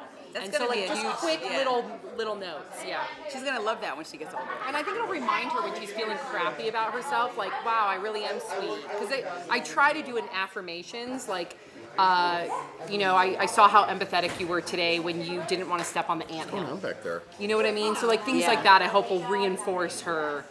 That's a great idea. Her affirmations, yeah. What did you just say? Don't step on the anthill. She won't step on an anthill because she knows how hard they work. She probably got that from me. But I would say which part. She understands that? Yeah, for instance, she was like 6 months old. We would go to ant hills. You probably have them too.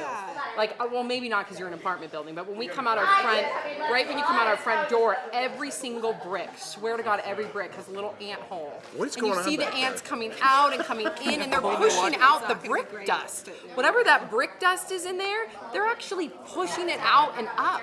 So they're working so hard. And I've said it probably to her in the past, and then the other day she wouldn't step on it. And she said, no, anthill. And she wouldn't step on it. And I said, I know, honey. What? They work so hard. Jeff was like, Why I'd would go you there and step just stomp on it? around. No, I would stop. Do you remember Honey, I Shrunk the Kids when he shrinks Oh, himself yeah. and then he's by the ant and like the cigarette butt? I was like, man, I want to be small. I know. I love Didn't you want to do that when you were a movie, kid? I was like, yeah. I That was a wanna do good that. movie. And then they had a ride at Universal. Do you remember the ride at Oh, Universal? yeah. No. Oh, so good. It was a while ago. Now it Yeah. got replaced with Harry Potter Land. Yeah. That's good.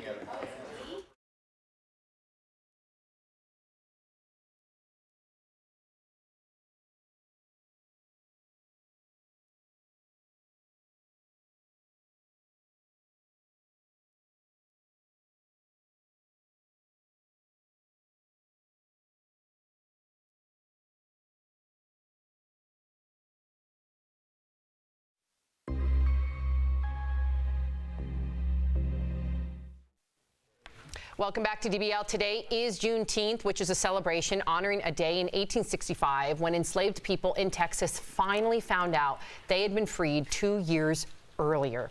And today, for the first time in a decade, the House Judiciary Committee debated a bill that would start the conversation about reparations, that is financial restitution given to descendants of slaves. New Jersey Senator and 2020 presidential candidate Cory Booker testified in front of Congress. Watch. And so we as a nation have not yet truly acknowledged and grappled with racism and white supremacy that has tainted this country's founding and continues to persist in those deep racial disparities and inequalities today. This is a very important hearing. It is historic. It is urgent. Actor and political activist Danny Glover was also there. Despite much progress over the centuries, this hearing is yet another important step in the long and heroic struggle of African Americans to secure reparations for the damages inflicted by enslavement and post-emancipation and racial exclusionary policies. Yeah, amen. But not everyone is in favor of reparations. Here's what Senate Majority Leader Mitch McConnell told reporters yesterday. I don't think reparations for something that happened 150 years ago for whom none of us currently living are responsible is a good idea. We're always a work in progress in this country, but no one currently alive was responsible for that. Wow, but they either benefited or they did not benefit from what happened 100 and something years ago, and still, you could say, in certain cases still today. But Erica, would reparations, do you think, help heal that large wound that the African American community feels?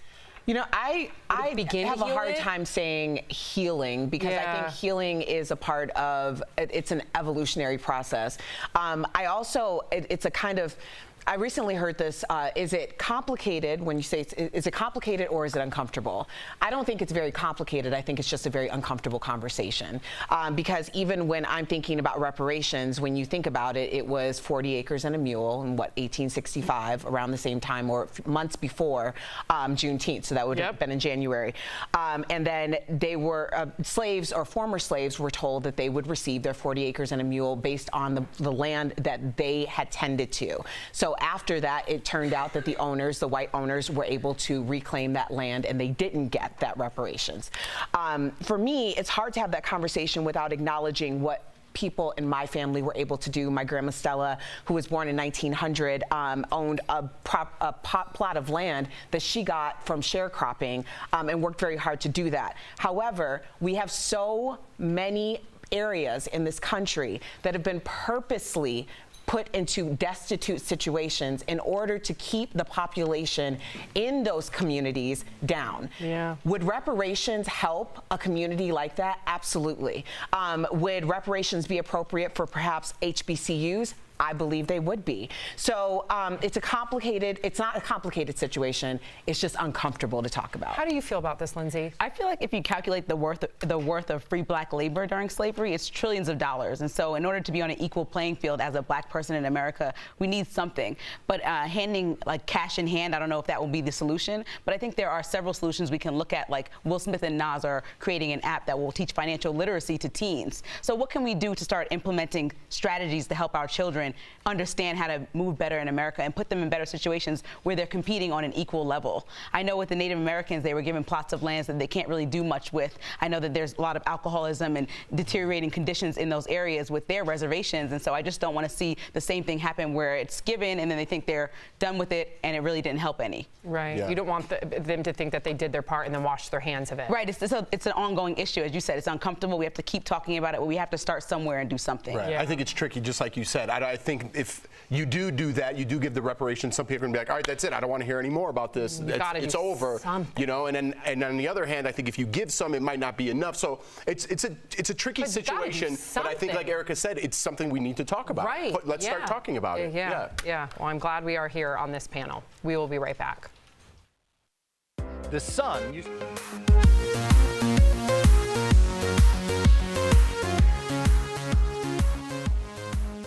Hi, DBL Nation, it's Raquel here, and I have your review of Toy Story 4. So to start off with, it's a Pixar movie, so you're going to cry. Bring some tissues, don't be like me and be awkwardly like kind of using your sleeves and trying to hide. It's a sad movie, it's heartbreaking, and I want you to know that up front, but that doesn't make it any less beautiful and funny. There's that sense of nostalgia with Woody and Buzz Lightyear and all the characters you've gotten to know, but there are some new fun characters. I gotta give a shout out to Keanu Reeves for his Evel Knievel inspired guy, Duke Kaboom, and Forky, which I never knew I could fall in love with a spork, but I have. I'm never gonna eat a salad the same after this. Anyway, the plot is fun and it's an adventure and your kids will enjoy it. You'll enjoy it. If you've seen the other Toy Stories, you'll have some Easter eggs to look forward to. And overall, it's a fun time, but again, it is very sad. It does deal with some tough subjects, but in the end, I think you're gonna leave the movie satisfied. Right now, it has a 99% fresh rating on Rotten Tomatoes, which makes it near perfect. I kind of agree with it. There are points where it was like a little slower than I'd like it to be. So, do you wanna see it in theaters or do you wanna wait to watch it at home? I actually am indifferent. It's gonna be enjoyable either way. If you're a big fan of the Toy Story franchise, definitely go check it out now. But if you wanna wait, you're not gonna miss out on this big plot. Like if this was an Avengers movie, I'd say you have to see it in theaters or you're gonna miss out on what everyone's talking about. But this one is a fun movie that you can enjoy with your family. Now, if your kids are seeing it for the first time and have never seen a Toy Story movie before, I don't think they'll feel lost. I think they'll feel like they fit right in and they'll like the characters and they'll like Woody, even though I learned in this movie, he is quite... Welcome back to DBL. It's safe to say that a trip to Chick-fil-A isn't complete without a side of their delicious original sauce. In fact, people can't stop ranting and raving about the sauce online, but you don't have to leave your house to enjoy it anymore because our very own Tori Shulman has the perfect recipe in today's Copycat Kitchen. Did y'all know that the famous Chick-fil-A sauce was actually invented by accident? In the 1980s, a worker mixed honey mustard with barbecue sauce and voila, a legend was born. Here are the ingredients you need. 2 tablespoons of honey, 1 tablespoon of yellow prepared mustard, 2 teaspoons of Dijon mustard, 1/2 cup of mayonnaise, 2 tablespoons of barbecue sauce, 2 teaspoons of lemon juice. Mix everything together. Make sure you protect your portion sizes. All right. Oh, that's so Chick-fil-A. Let's put this to the test. That is good. They're going downtown. All right, Al, I want you to try these two sauces and let me know which one is the copycat. Okay, so I'm gonna hand you this chicken. Go ahead. Great. And then we're gonna, okay. Right there, there you go. B, go ahead. Which one is the copycat sauce and which one is the real sauce? I'm gonna say it's definitely the real sauce right here, copycat sauce here. Okay. Yes. Fair. Which one's the real one? Yeah. That one. Okay, copycat is A. That one's the one you made. Interesting. All right, thank you for that. B is the real Chick-fil-A sauce. That's my final answer. Okay, and all three of them got it right. Yeah! But you know what, Tori? Yours is still pretty good. Thanks, man. High five.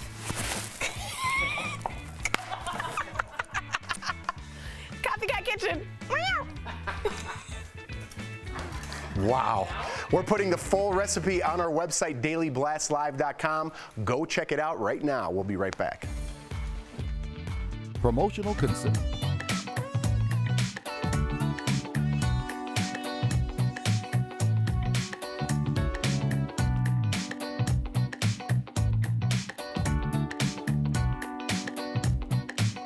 How about that Copycat Kitchen, ladies and gentlemen?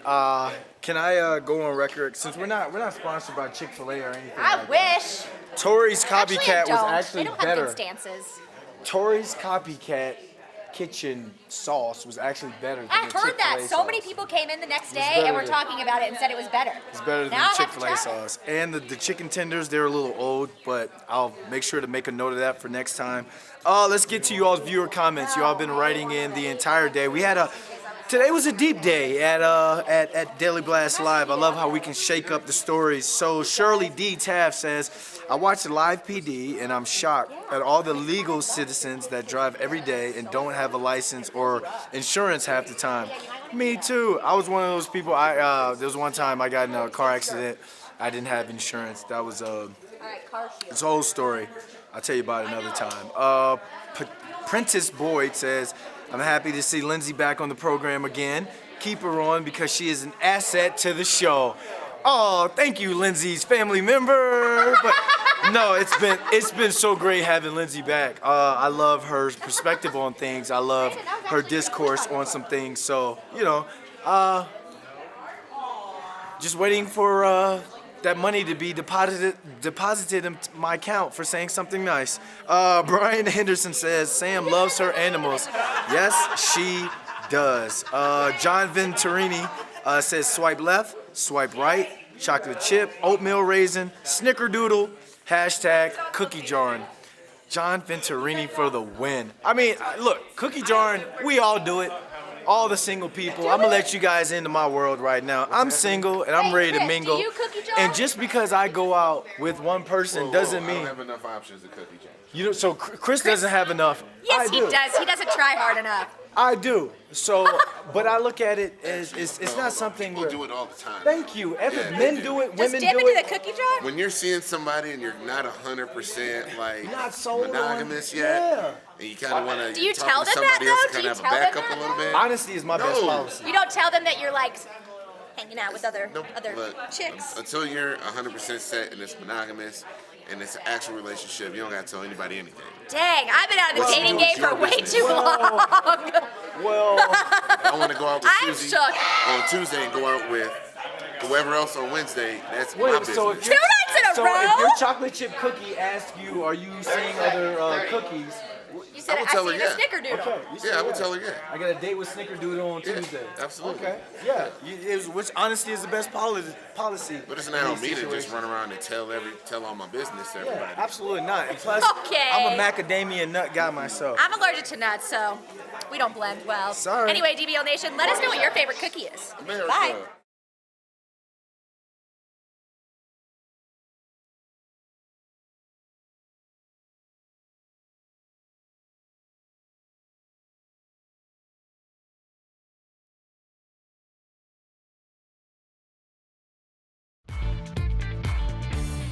Welcome back to DBL Nation. We want to hear from you. We want your thoughts on our show in a very short survey. Head to dailyblastlive.com/research and give us your take. We want to hear from you. We want to make the show better for you. So please, you're part of the show. This is the one survey I'll accept. Since you never received any other ones. That's funny. I think it's so cool to hear from them and hear their perspective and watch it live as we're looking at these the comments coming in. iPads. Absolutely. Yeah, I know. We appreciate everything you guys have to say. So keep it coming. Fill out that survey. We'll see you tomorrow, same time, same place. Have a great day, everybody. Take care.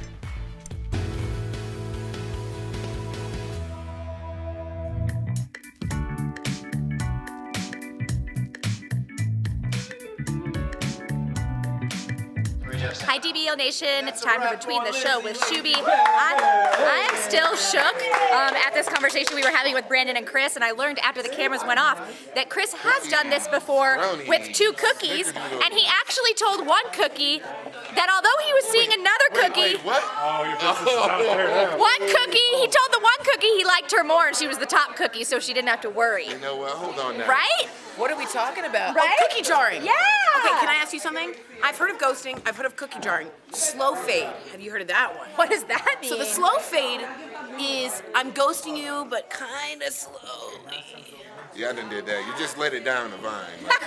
Maybe that's a better way of saying it. He came out of nowhere. Did you see that? I was like, that's because I'm blowing up his spot on the breaks here. So He's just checking in on things. So you're saying he's cookie jarring? Yes, he's proudly cookie jarring. And proudly. 1 minute. Proudly what cookie a jarring. scoundrel. Can I say moments? Oh, we're going to miss Lindsay. thank you. We're going to miss you, Lindsay. Awesome. Always love having you. Well, hopefully you'll be back soon. Hopefully. Come on, guys. DBL Nation, keep send in your writing. comments about Lindsay. Where's Lindsay? Where's Lindsay? Every day. Where's Lindsay? To see you back. All right, bye, DBL Nation. We'll see you soon.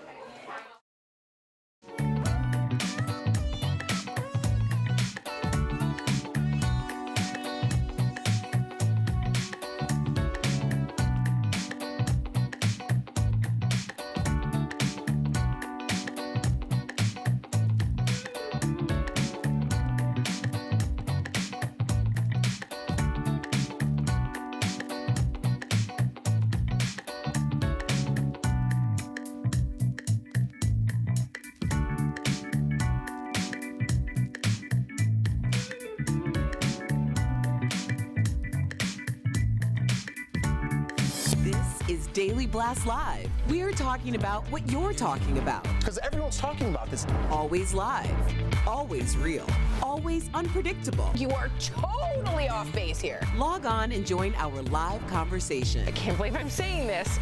I do agree with you. DBL starts right now. 3, 2. Welcome to Daily Blast Live. It is Wednesday, June 19th. We are live, and we're talking about what you're talking about right now. I'm here with Tori, Al, Jeff, and I'm Sam. Let's get started.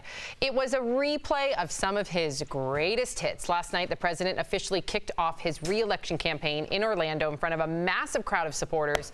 The president's family was on hand for the big event, in which Trump revisited a lot of the themes from his 2016 election, including slamming Hillary Clinton. Make America great again.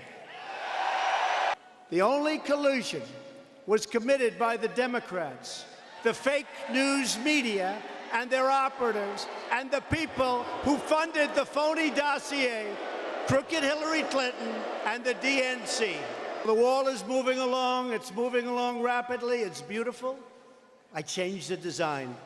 It's stronger, bigger, better, and cheaper. Democratic presidential candidates responded to the president's speech, including Vermont Senator Bernie Sanders. Take a listen. It's going to take me a little while to settle down because I just had the extremely unpleasant experience of actually watching Donald Trump in action. An hour-and-a-half speech of lies, distortions, and total absolute nonsense. That is quite an experience.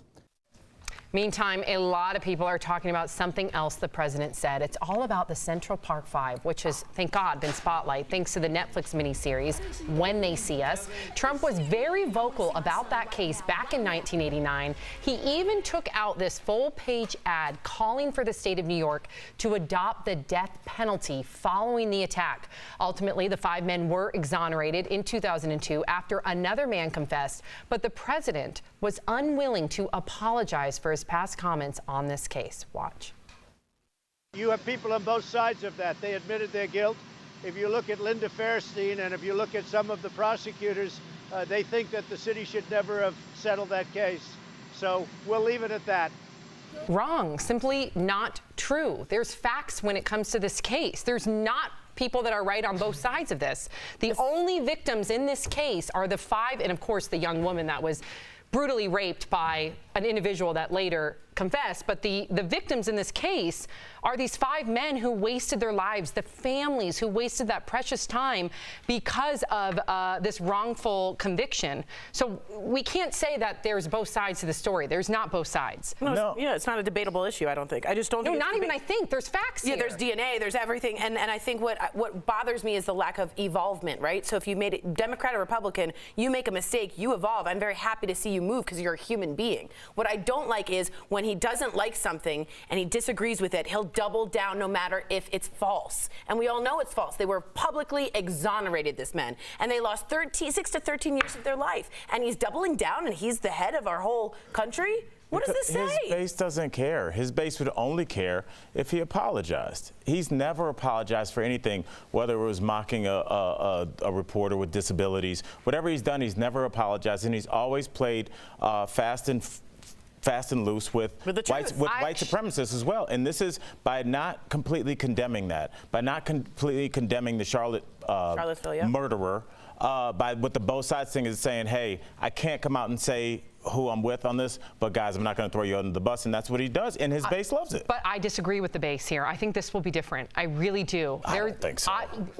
You think the Trump base cares about the Central Park 5? I think that there are, it may not be a large number of African-American people back in 2016 voted for Trump for other reasons, but when they see us, and they can relate clearly because of their own treatment in this country as African Americans, and then they find out in that series, because you see live footage of Trump at that time, clearly calling those kids rapists, clearly creating racial divide. I think it might sway some people. I really do. This is something that I think will bite him in the butt. Okay, now we're going to do this retroactively. I wasn't here for the first hour. For every comment that you have from a Trump supporter denouncing how he handled the Central Park 5, I will donate $100 to the charity of your choice, if you can find any, right there. Well, so you want a Trump supporter who is angered by this? We've had 2 hours of shows now. Yeah, I'm sure that's a great point. Then find it. $100 to any. I just think it will bite. My point is, though, Al, because you know we're on the same side here. Of course. But my point is, I do think this will bite him in the butt. I think this will cost. Nothing has thus far. I think it will. I think it will, Al, a little bit. You can't be like, I don't like this. I'm all in no matter what's going on. Yeah, it's what I mean? I try to support Trump when I can. I try to lean that way, but you can't support him all the time. You know what I mean? And that's a balance. I'm trying to balance this whole thing. I don't agree with this side. I don't agree with this side. But in this case, it was an easy fix for him. All he had to do was be like, I trust our judicial system. The word's hard for me, sorry. Yeah. I trust our system. There was big players in this case. I thought they got it right. What that woman went through was horrifying, and I wanted justice for her. You know what? Turns out our justice system failed us. Yeah. I apologize. That man who did it with the DNA should be convicted of this crime with everything that I said for those 5 black men. Yeah. I apologize that our system got it wrong. He doesn't even have to put it on himself. He can put it on our system. That would have been perfect. And that's all he needs to do. But other than that, would he ever do it? I don't think he would. That's what I'm saying. It's an easy fix. But I do think it'll bite him in the butt. I really do. We're watching WWE live. This is the work. Can you smell what Trump is cooking? Exactly. Bernie's. He was on WWE. Remember that? Yeah, but and Bernie Sanders is Hulk Hogan. I mean, this is WWE. Is what we're watching for 2020, and get used to it because we have a lot of months left before that election. So yeah, we do. 504 days, I think. Yeah. I just hope everyone tones it down. The president included, and people on the other side. I do too. All right, well, former Disney star Bella Thorne is really upset with Whoopi Goldberg right now. The 21-year-old actress has had a rough few days. She was hacked and blackmailed this past weekend all over some nude photos that she eventually posted herself on Twitter. But Whoopi Goldberg took issue with Bella taking the pics in the first place. Watch what she said on The View. Once you take that picture, it goes into the cloud, and it's available to any hacker who wants it. And if you don't know that in 2019, that this is an issue, I'm sorry, your age does not, you don't get to do that. Well, Bella is hitting back, criticizing Whoopi for blaming the victim in a series of tearful videos she posted to her Instagram story. Watch. Shame on you, Whoopi. Shame on you, and shame on you for putting that public opinion just out there like that for every young girl to think that they're disgusting for even taking a photo like that. I totally agree with her. I'm sorry. I love Whoopi. I usually agree 100% with Whoopi, but she was, I think, way out of line. When you say you can't do that and she's referencing the nude photos, that's not true. That's not against the law what she did. She had a password. She protected it. She did her responsible due diligence. She got robbed. She got hacked, and then she got blackmailed. And Whoopi's upset with her taking the photos? I think it adds to the rape culture of blaming the victim. Your skirt is too short. That's what Whoopi did, and she's a big platform, and it was a mistake. I think she should apologize. Yeah, I don't know. I think there's a lesson to learn on both sides here. You know, I think taking those pictures is dangerous nowadays, and I think we're learning that. She's definitely learning that the hard way. We need to be careful about what we put on the internet. We have to be worried about ourselves, but I don't want to blame the victim. Right. She's the one being victimized. Her photos are out there. That she shouldn't have to go through that. But I do see a point where what Whoopi is saying. There's some good advice there, but the criminal act here was to be blackmailed and hacked, and it seems like she's only blaming Bella. I mean, what if she just taken Polaroids and had them in her top drawer and her home was broken into? She got robbed. Will Whoopi have the same take on this? That's the thing that I don't understand. So it's just the internet. I mean, your front door lock is the same as your password. That's your lock to keep people out of things that you don't want them in. You have a public Facebook page. People can look at that all they want. You have things that are locked behind whatever because they're personal pictures of your family, whatever. She took those exact same pictures and is now being blamed for that. I find this outrageous. I do too, and my heart breaks for her. Yeah. You could see the pain in that video because she idolized Whoopi. So she felt reprimanded, shamed. And disgusting was her word. Yeah, imagine if you were a 16, 14, 15-year-old girl and you're watching Whoopi saying, you don't have the right to do that. Well, and I don't think there's a problem with offering caution, as Jeff did. Right. It's how you say it. It's having a nuanced conversation and not being so quick to kick someone while they're down. I think that's where people took offense. Yeah. But great conversation. DBL's Live will bring you breaking news as soon as it happens. Coming up, it's the newest dating trend to get a catchy nickname. We'll tell you all about cookie jarring and why there's nothing sweet about it. Plus, the deadly mystery deepens in the Dominican Republic. The reality TV star who's the latest person to get sick on vacation. And you, the viewer, are our fifth host. Undocumented immigrants in New York will now be allowed to get driver's licenses. People are fired up on both sides of this debate. We'll share your comments next.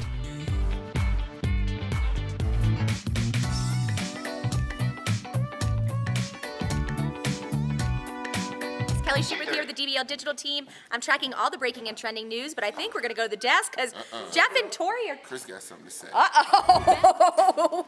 Chris, what's up? What's going on? I'm not a player. I just crush a lot.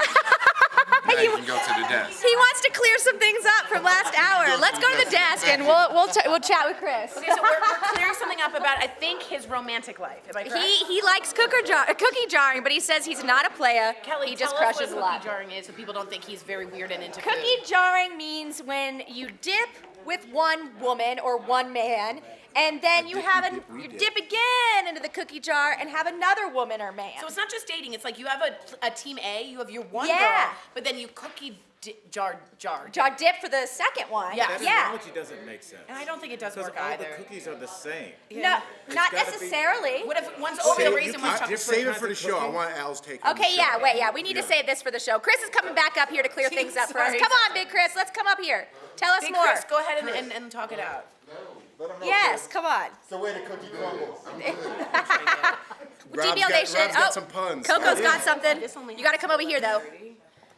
Got to stand in the I light. would say a good analogy is looking at it as just a snack. Oh, a snack On the side and of a your full dinner. meal. You had the full meal and then you had the snack. Yes, that's another way of looking at it. You know, Exactly. maybe I have a few snacks while I wait for dinner. Coco! Oh my gosh! Not so bad now, huh? Right. I've just been out of the dating world for way too long. I've been out of the game for way too long. All of these guys have too. What's that, honey? Oh, thank you. But anyway, Thank you. DBL Nation, let us know. Do you think cookie jarring is okay? Do you think it's okay to double dip, triple dip, quadruple dip, if you will? Good. Let us know. See you soon. Okay, Bye. so hold on, guys. I think slow, so they're still watching.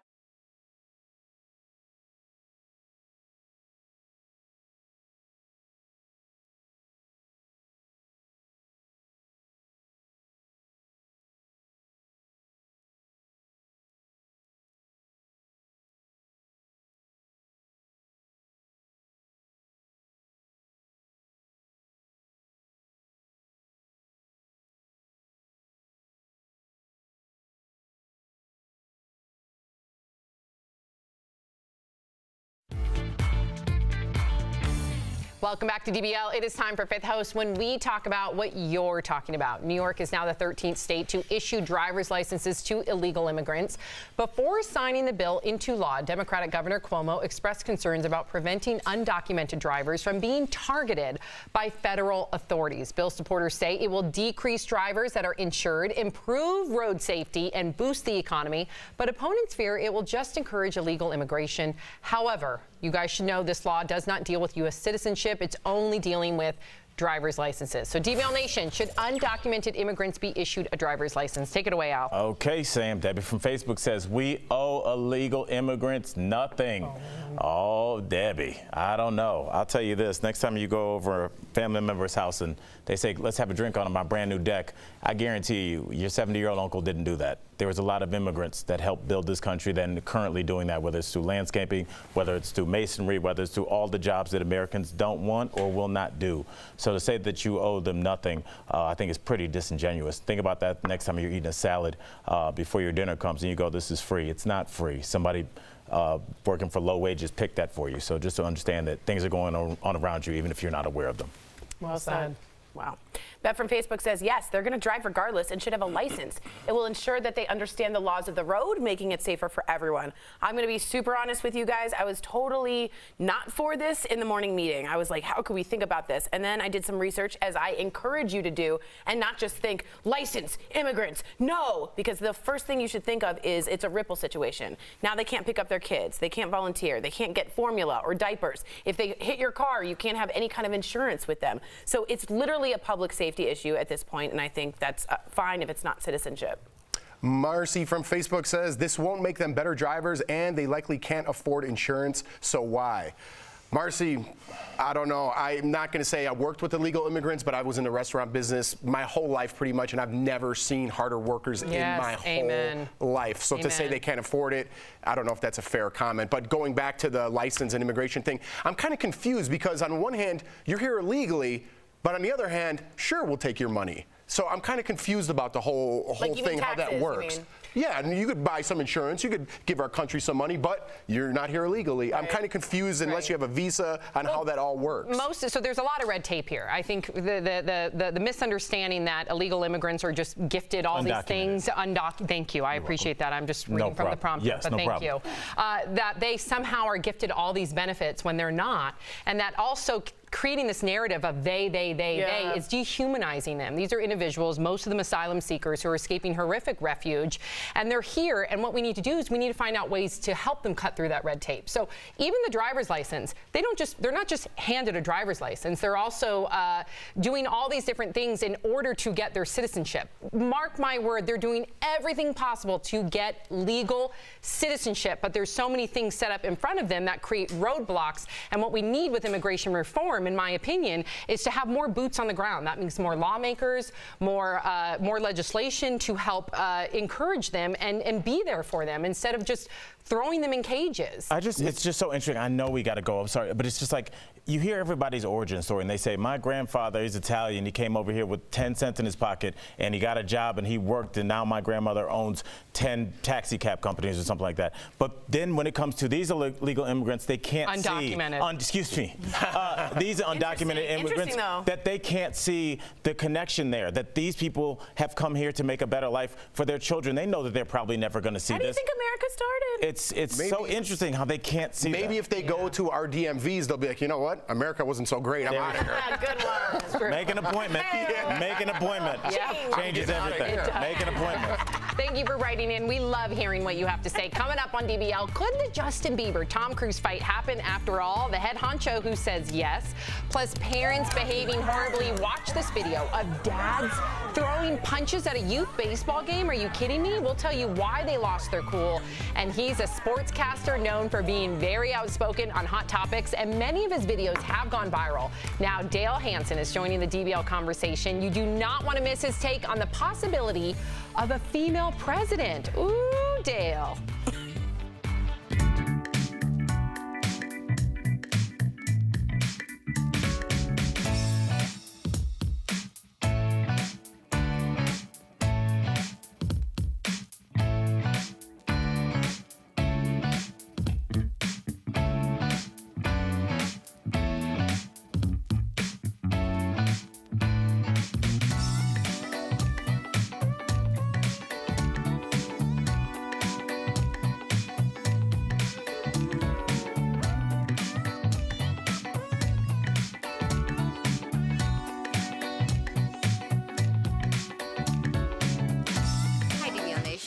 an update to a story I have been tracking for the last couple weeks. Now it's Cuba Gooding Jr., and there is a new surveillance video out.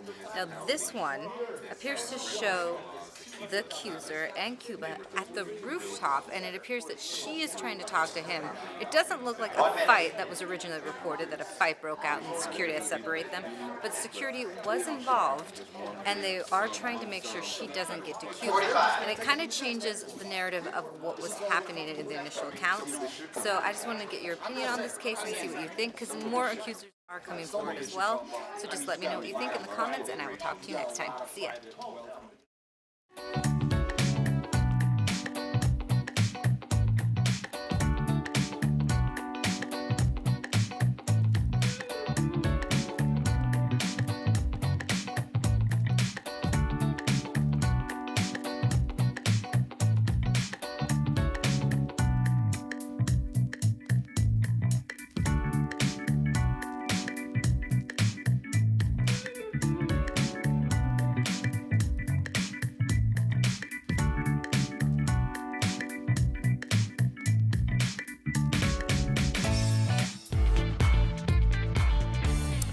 Welcome back to DBL. Dale Hansen is a popular sports anchor at WFAA in Dallas, a station owned by our parent company, Tegna. Well, Dale has gone viral for his unplugged takes on hot topics, including a video about the national anthem protests, which has more than 1 million views. Well, we wanted to include Dale in on the conversation on our show. So here's the first edition of Dale's DBL Take. We've got a long time to figure this out, but I am trying to decide who I'm going to vote for next year, and I'm hoping it's a woman.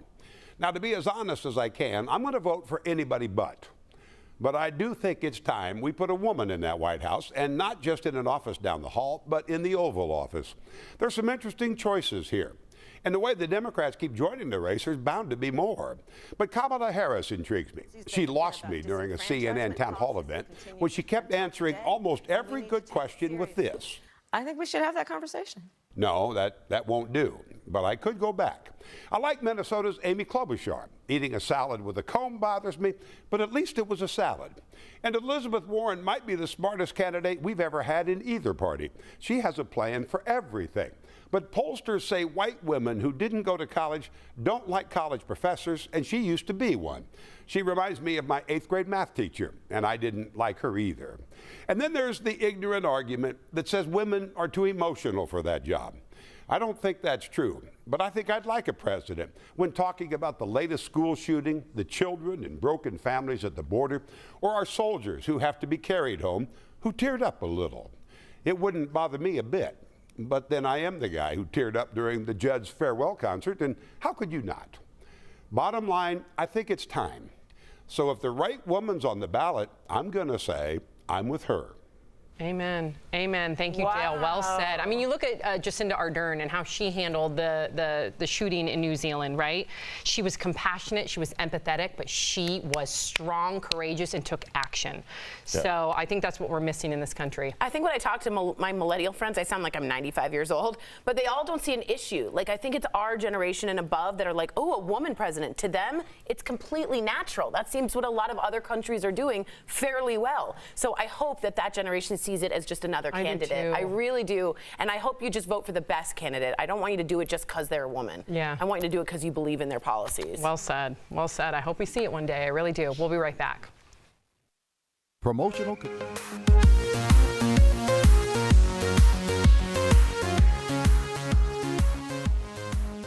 Hi, DBL Nation. It's Raquel here, and I have your review of Toy Story 4. So to start off with, it's a Pixar movie, so you're going to cry. Bring some tissues. Don't be like me and be awkwardly like kind of using your sleeves and trying to hide. It's a sad movie, it's heartbreaking, and I want you to know that up front, but that doesn't make it any less beautiful and funny. There's that sense of nostalgia with Woody and Buzz Lightyear and all the characters you've gotten to know, but there are some new fun characters. I gotta give a shout out to Keanu Reeves for his Evel Knievel-inspired guy, Duke Kaboom, and Forky, which I never knew I could fall in love with a spork, but I have. I'm never gonna eat a salad the same after this. Anyway, the plot is fun, and it's an adventure, and your kids will enjoy it. You'll enjoy it. If you've seen the other Toy Stories, you'll have some Easter eggs to look forward to. And overall, it's a fun time, but again, it is very sad. It does deal with some tough subjects, but in the end, I think you're gonna leave the movie satisfied. Right now, it has a 99% fresh rating on Rotten Tomatoes, which makes it near perfect. I kind of agree with it. There are points where it was like a little slower than I'd like it to be. So, do you want to see it in theaters or do you want to wait to watch it at home? I actually am indifferent. It's going to be enjoyable either way. If you're a big fan of the Toy Story franchise, definitely go check it out now. But if you want to wait, you're not going to miss out on this big plot. Like if this was an Avengers movie, I'd say you have to see it in theaters or you're going to miss out on what everyone's talking about. But this one is a fun movie that you can enjoy with your family. Now, if your kids are seeing it for the first time and have never seen a Toy Story movie before, I don't think they'll feel lost. I think they'll feel like they fit right in and they'll like the characters and they'll like Woody. Even though I learned in this movie, he is quite old. Just wait for that scene and you'll find out there is a lot of action that takes place in an antique shop. So DBL Nation, let us know what you think of the movie using the hashtag DBLTake, and I'll see you in infinity and beyond. See ya.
Welcome back to DBL. Now, we all know baggage isn't always a good thing, but you do want a car with good towing capacity. Tori and I have some tips in this DBL Drive presented by who, y'all?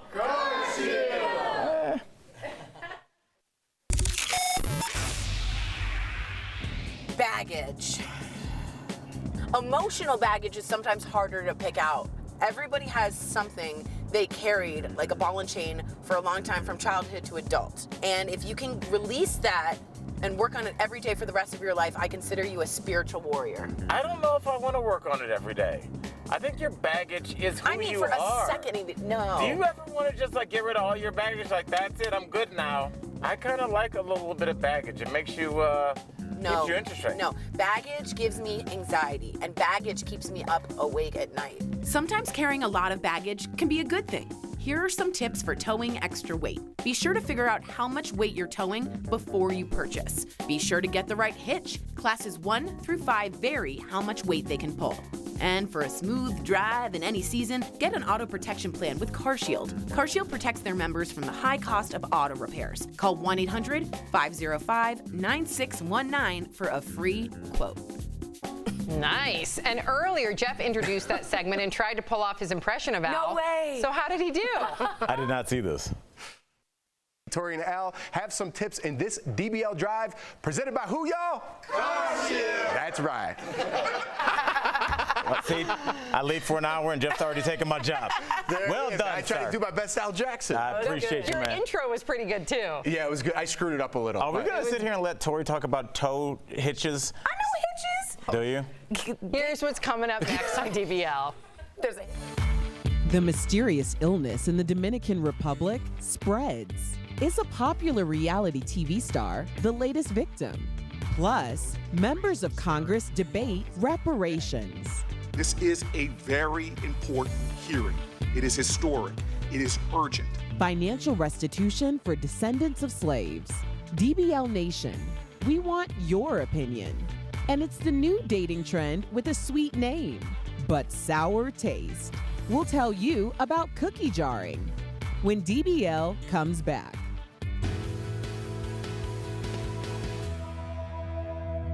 Hi DBL Nation, Kelly Schubert here with the DBL Digital team. I'm tracking all the breaking and trending stories, and I've got a trending story for you right now coming out of the UK. So a man is actually suing a brewery after pink beer promotion made him feel like he needed to identify as a female. So let me explain. This one brewery decided to do a pink IPA for females, and they got a discount if they bought the IPA because it's pink. It's fun, it's pink, there's a blue one for boys and a pink one for girls. Well, a man didn't like it. He said that it was sex discrimination, and he said that he felt that he had to identify as a female in order to get this beer.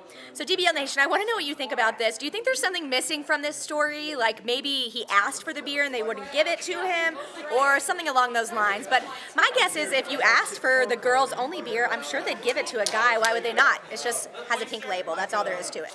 Anyway, DBL Nation, that story is trending on Vice News right now, so I want to know what you think about it. Give me your DBL take and write in and let me know what you think. Bye.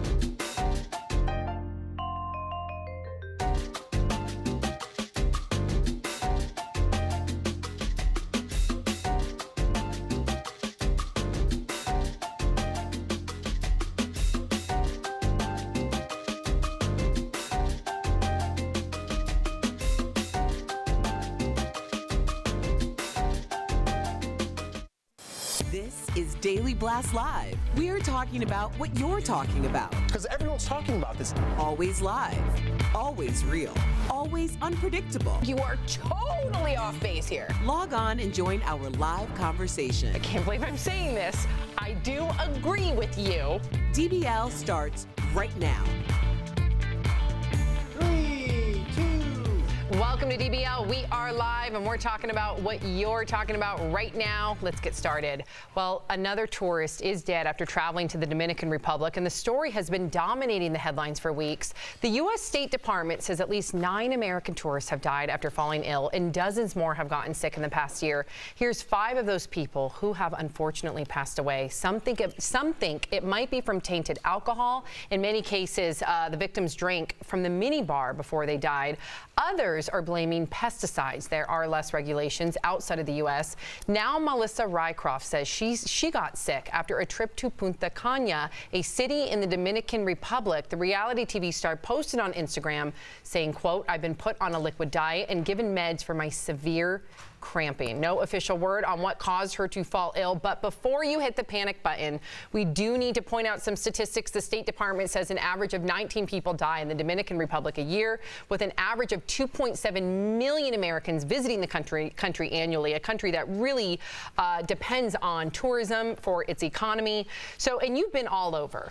I just want to put this in perspective. I'm in no way dismissing what these families must be going through, and Dominican Republic definitely needs to fix this, but I also don't want to create mass hysteria and further create a panic. Yeah, I want that country depends on the tourism. Absolutely, and I think anywhere you go outside, our bodies are built a certain way, and if you go outside our country, you're experiencing some different things or pesticides that are getting in your body, whatever it may be. It's called traveler sickness. Yeah, you get sick. I've been sick in India, I've been sick in Mexico, I've been sick all over the place, but it's common. Now, not for this death. people This dying is scary. is not common. You know what I mean? So I think they need to do some toxicology reports, find out where this started and fix this problem, because like you said, Dominican Republic, I think, relies heavily on their tourism, and they need to fix this. And I think we'd be remiss not to talk about Big Papi. I mean, David Ortiz was just shot in the back in a public place in the Dominican Republic. But he did have a hit, though. Right, but it's just 2 things that make you it's not good for the country that depends, as you said, on that economy. So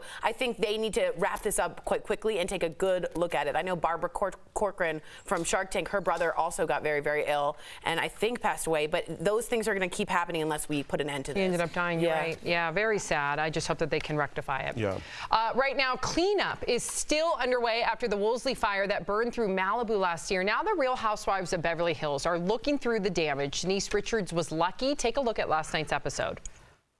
So weird. It looks like we ransacked our house, and when we left, running so fast to get our We're so lucky.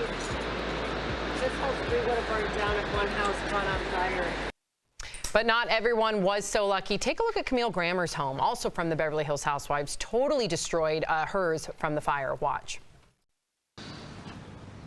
This was the first house after my divorce. That was my house that was all mine.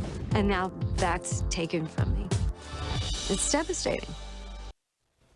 And it is devastating. I know you think of Malibu and you think of Housewives and like, oh, boo-hoo, cry me a river, just go buy another one. But I mean, I've listened to a lot of podcasts and inspirational things, and when people reach a certain financial status, things don't matter to them anymore. The money doesn't matter to them anymore. But the things you have inside that house, from your kids or what you made from your marriage, those are gone. All their possessions are gone now. So I feel what they're going through in that way. So I do have sympathy for them. I'm glad you said that, because I have to check myself, and we're always going to be honest on this show. My initial reaction was, why aren't we showing, not we as in the show, but why aren't we hearing stories of the family of four that are currently still homeless because they don't have the resources to rebuild and purchase another home like Camille Grammer has? But that should not take away from the angst that she went through and the turmoil that she had to go through. So I'm glad. I just want to echo, thank you for saying that, and also I needed to check myself. Yeah, I mean, that's an honest moment, Sam. I mean, people don't care as much about rich people's problems, but they care about their lives. And it's weird when those two things intersect. They don't have the regular Housewives of Malibu on there because people would turn and walk away. People want to see opulence. They want to see that kinds of things. But when they do lose things that are near and dear, they're like, just replace it, rich boy. Why are you telling me? It's a weird dynamic that we have with people that we put on the pedestal. We saw that with Kim Kardashian when she was burglarized. Nobody had compassion for her. And she was handcuffed in a bathtub with a ball in her mouth, with the gun to her head. How traumatic. Yeah, so it's very interesting what we do care and what we don't care. And what I heard from a producer on the show who lost a lot in a fire.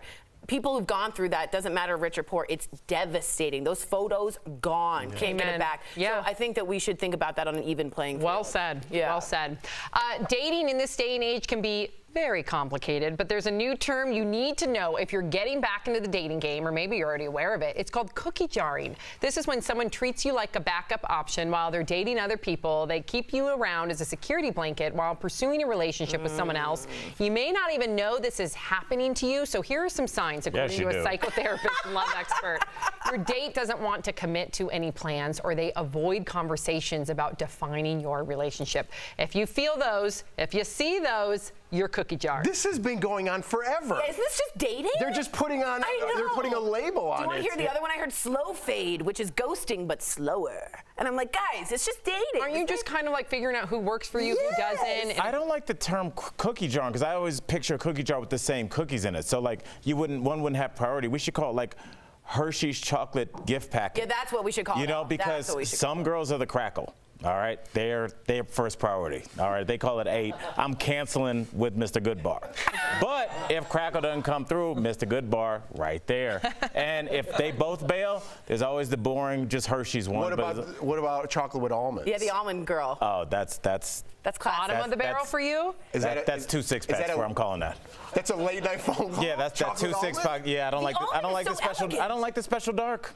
Oh, that's my favorite. That's me too. No, that's all I eat. It's the Crackle first, Mr. Goodbar, Hershey. There's no discussion. See, but that's dating though. What a perfect analogy, because it's subjective. Totally. Right. You like the almond. I like the special dark. What do you like? Enough about your dating past.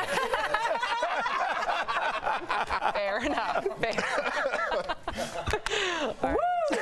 Let's get to this next story. You love Justin Bieber. Are you wearing your Justin Bieber socks today? Biebs. Not today. Not just today. My Bieber underwear. Oh my God. God. Justin Bieber's tweet about fighting Tom Cruise might have started as a joke, but there's a chance it could actually happen. Raquel Villanueva has news at this moment. That's right, Sam. UFC President Dana White says a Tom Cruise-Justin Bieber fight might not be such a far-fetched idea after all. He says when he first saw this tweet from Bieber, he initially brushed it off as a joke.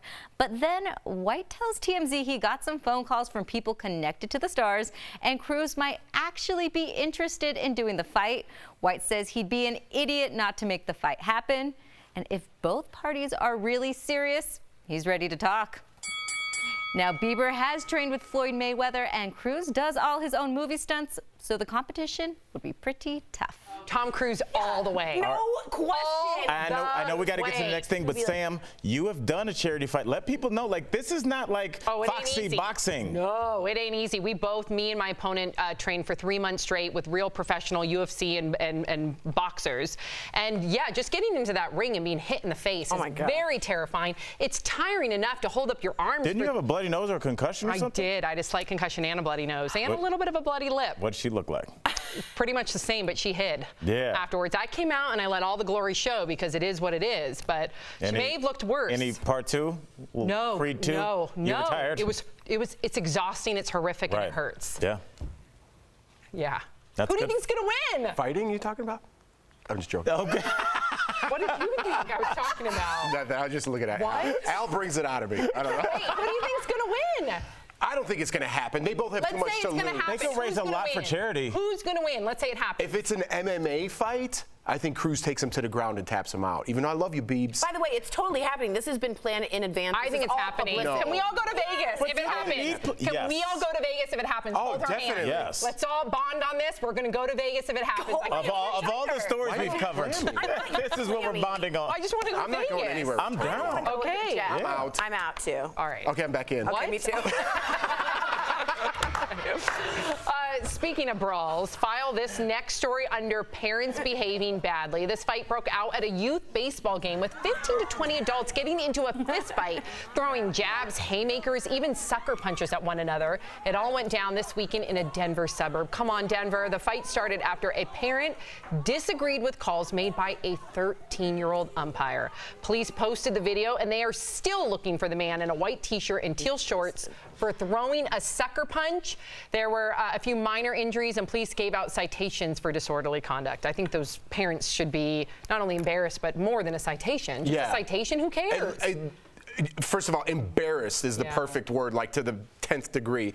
They should at least minimum for whenever this happens, 100 hours of community service for that community. That park should be pristine the rest of the summer for every single person. Every single person that's out there. It's parenting classes, embarrassing. anger management. What are you showing your children? I know. And I don't want to be too deep here, okay? But I just want us to be cognitive of the fact that we're hearing a lot of incitement of violence, right, from the top. Put that reporter in a stretcher. That's how we used to do it. Sucker punch him in the face. And I'm just saying, body slam him. It trickles down to everybody. Now, I know this happened way before Trump. I get that. But the more you push that narrative, the quicker to violence the citizens become. And I know you think I'm kooky. I know. You're blaming Trump for this? I just think that words matter. I think instead of blaming Trump, I'll tell you who I do blame. And it's somebody there was a man that I believe was killed at a Dodgers game a couple of years ago. Same thing at a Raiders game. Yep. This happens all the time in the parking lots. Our culture has a problem with alcohol. Let's be honest. And at sporting events, and where people tailgate at events like this, where people are drinking in their truck and coming in there to watch that game, these are not. Nobody in here is sober. Let's keep it 100. Look how many people are out there. Yeah, we have a problem with alcoholism in this country. We absolutely do. And violence, and you mix them, and it's bad news. Yeah. Horrible, absolutely horrible. Well, coming up on DBL, we're showing you how to make Chick-fil-A's original sauce in your own kitchen. Yes. It is easier than you think. But first, lawmakers debate the idea of reparations. We join the controversial discussion. We will be right back.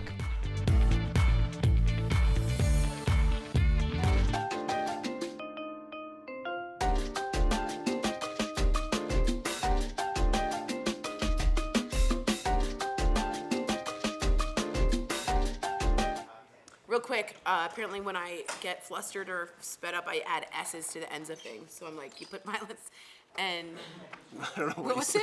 I don't know what you Violence said. and alcoholism together, and it's bad, and you get some bad news. Bad news is right, but you said it. I don't know. You said something weird. Honestly, what do I you can't guys call them think out all the should time. happen with these Little League games? Because this happens all the time. They and need it's to so weird. community because service I right was away. talking before Yeah, the there needs to be wallet. repercussions. Before Yeah, it hit even the came out, wallet. I was talking. Where was I? I was Imagine if you drop your kid off at baseball practice and for 2 hours you're mowing the lawn while your kid's at practice. That's a lesson. That's a lesson. And you do that up to And 100 I hours. love mandated. Yeah. I love mandated anger management classes, which and I want them to look in like if alcohol was a thing, bring out that breathalyzer. Then that person also is going to have to go to AA classes. So I like they're having like actual treatment involved too, whether that's anger management, parenting, I mean, this or has AA. been. I mean, if you can go down a YouTube rabbit hole of people attacking youth football referees, youth baseball and softball referees, and like you look, and like a lot of times these kids are like 17. That kid was and 13. making $15 an hour every 2 hours. Like, yeah, it was a 13-year-old. And it's just like these parents, something happened in their life where this game is so important. But I don't think it's the game. I think honestly, and maybe I'm being too deep, and y'all can tell me, and that's fine. I can take it. Is the jump to violence, instead of there's an argument, I just want someone to dampen the flames a little, because we're just getting so riled up. I mean, it's like you immediately go Zero to to guns, 100. 0 to 100. Yeah. It's no longer like I'm gonna hit you in a fist fight, with two guys hitting it out. It's like guns are involved, AK-47s. Well, it's that's like, video games. That's what's on the internet. That's I'm our not blaming movies. just Trump. I'm saying That's it's it's the nothing to do whole with culture. Trump. Fight since the beginning of time. Yeah. I just think I know I'm saying that violence escalates so very, very quickly, so But fast. there was Like no Peaky kids on that. There was no Blinders, like, what are kids on they that field. Like if doing? my kid was on that field, I'd go on there to get my kid off the field. There was no kids. It was all parents. Embarrassing. That was.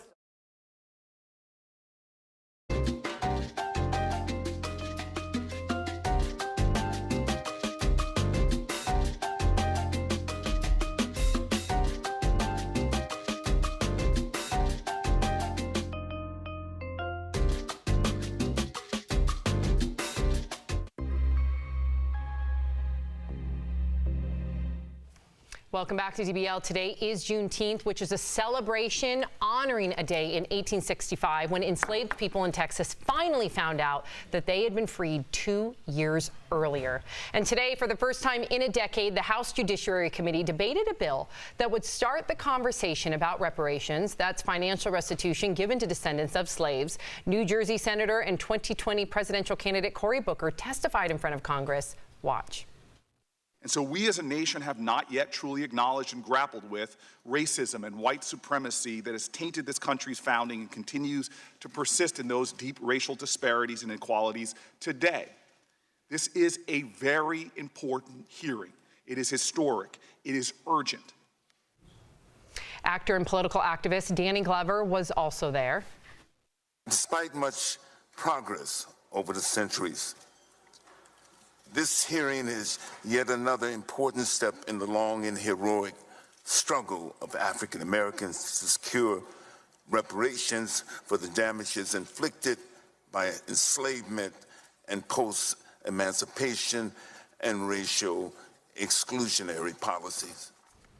But not everyone is in favor of reparations. Here's what Senate Majority Leader Mitch McConnell told reporters yesterday. I don't think reparations for something that happened 150 years ago for whom none of us currently living are responsible is a good idea. We're always a work in progress in this country, but no one currently alive was responsible for that. But they either benefited from it or they either Are we more sure Mitch McConnell wasn't alive 150 years ago? He looks so much like a Looks like he just got plucked. Yeah. Okay, sorry. Look. Do you think, listen, with this being clear wounds that exist still today, do you think that reparations would help initially even, I know nothing can heal those wounds, but even initially start the process of healing those wounds? It would be the process of acknowledging. Yeah. And you know what? It's weird, but the story that this makes me think about is two young men from Cleveland, Ohio, actually, I believe in 1931, created the Superman hero that we know today. And they sold that drawing for $130. And no one knew what that was. That was a lot of money back then.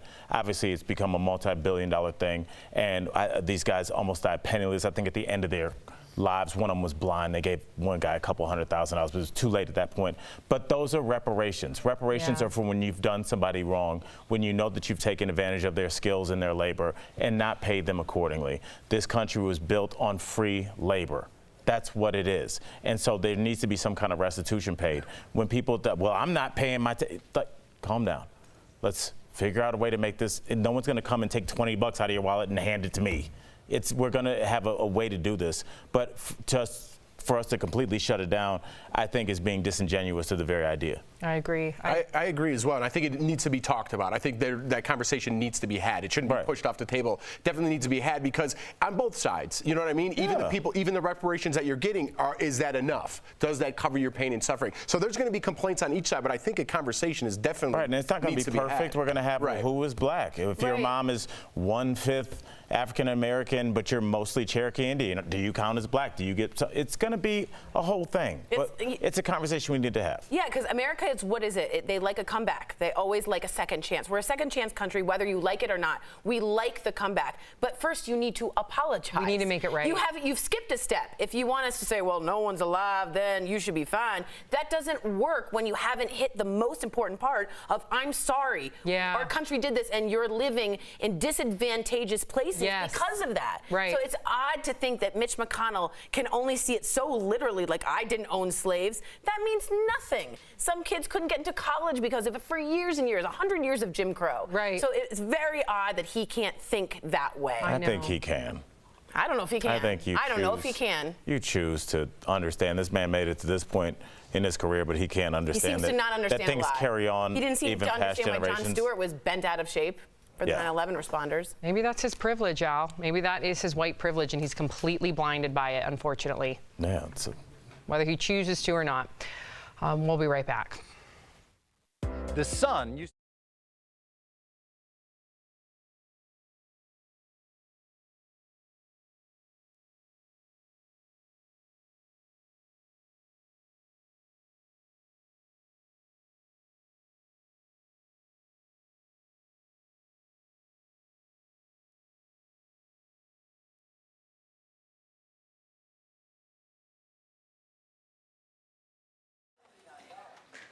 Hi, DBL Nation. My next story comes from country star Maren Morris. Now, she also is a pop star, too. She has a song called The Middle, if you don't know her through the country world.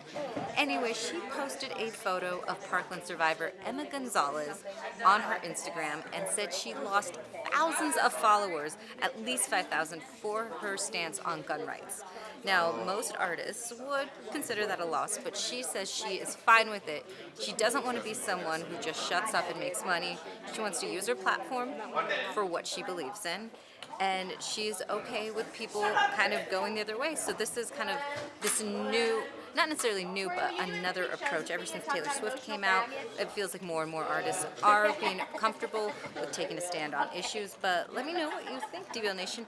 Would you stop listening to someone that you loved because you didn't agree with an issue that they are so passionate about? Or would you be able to separate the artist from the issues? Let me know, and I will talk to you next break. See ya.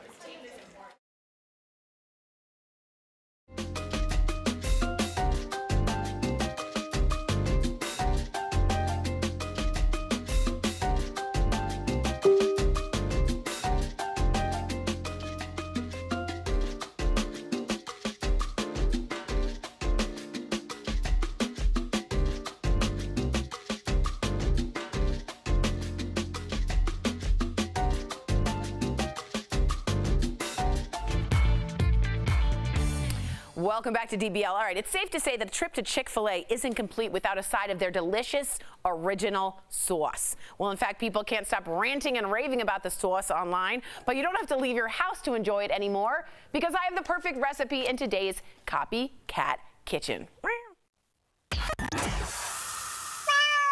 Did y'all know that the famous Chick-fil-A sauce was actually invented by accident?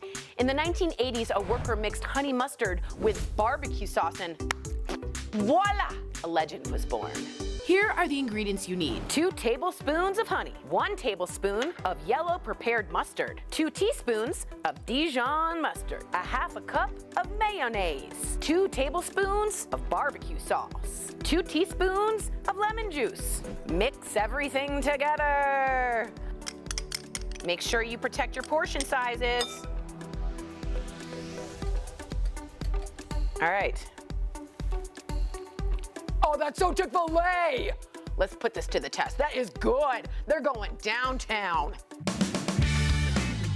All right, Al, I want you to try these 2 sauces and let me know which one is the copycat. Okay, so I'm gonna hand you this chicken. Go ahead. Great. And then we're gonna, okay. Right there, there you go.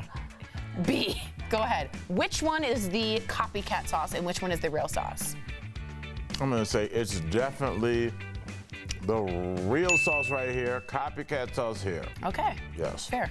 Which one's the real one? Yeah. That one. Okay, copycat is A. That one's the one you made. Interesting. All right, thank you for that. B is the real Chick-fil-A sauce. That's my final answer. Okay, and all 3 of them got it right. Yeah! But you know what, Tori? Yours is still pretty good. Thanks, man. High five. Copycat Kitchen. We're putting the full recipe on our website, dailyblastlive.com. Go and check it out. We will be right back.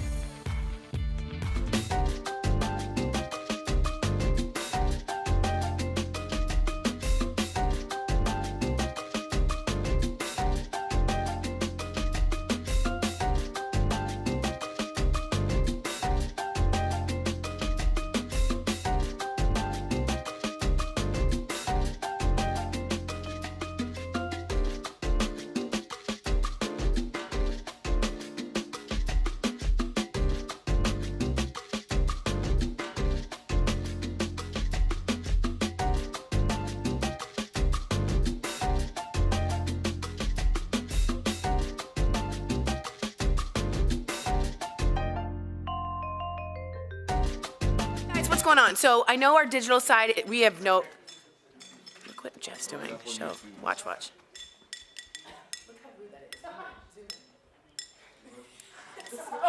How's it rude? No one's saying one word. Because I was trying to speak. Oh, that's more entertaining. I think this is more entertaining.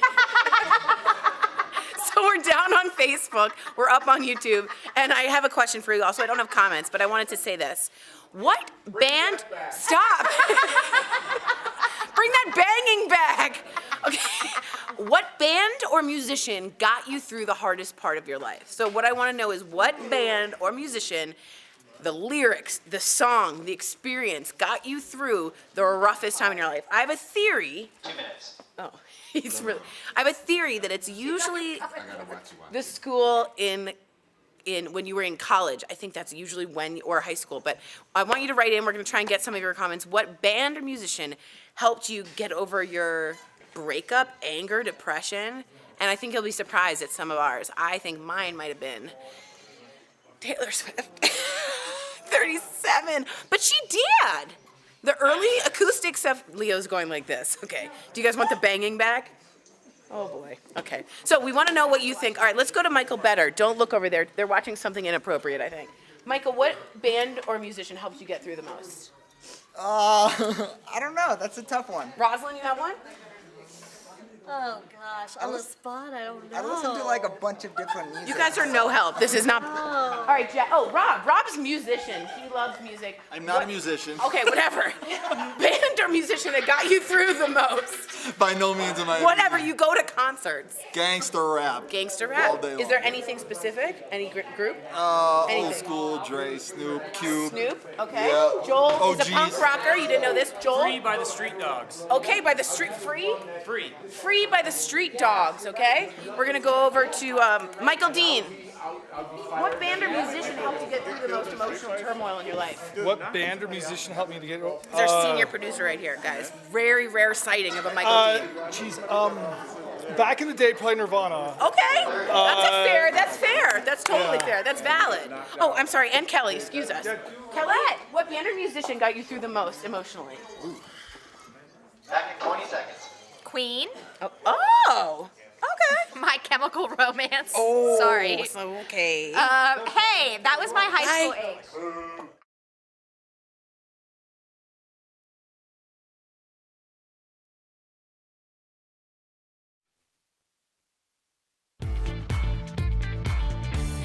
Welcome back to DBL. DBL Nation, we want to hear from you. And I want to hear from Sam's phone that's on right now. What is that? What does that sound?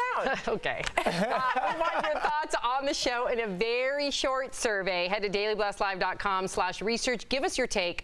You are our fifth host here. Your input is vital to making this show as organic as we want it to be. So please, please, please take the time. And remember, you're someone that also is imperative and organic, and everyone thinks of you as this very warm, nurturing person, but I just want to show a shot of you, what we talked about earlier, in the boxing ring. Yeah! That is Sam on the left. Am I right, Sam?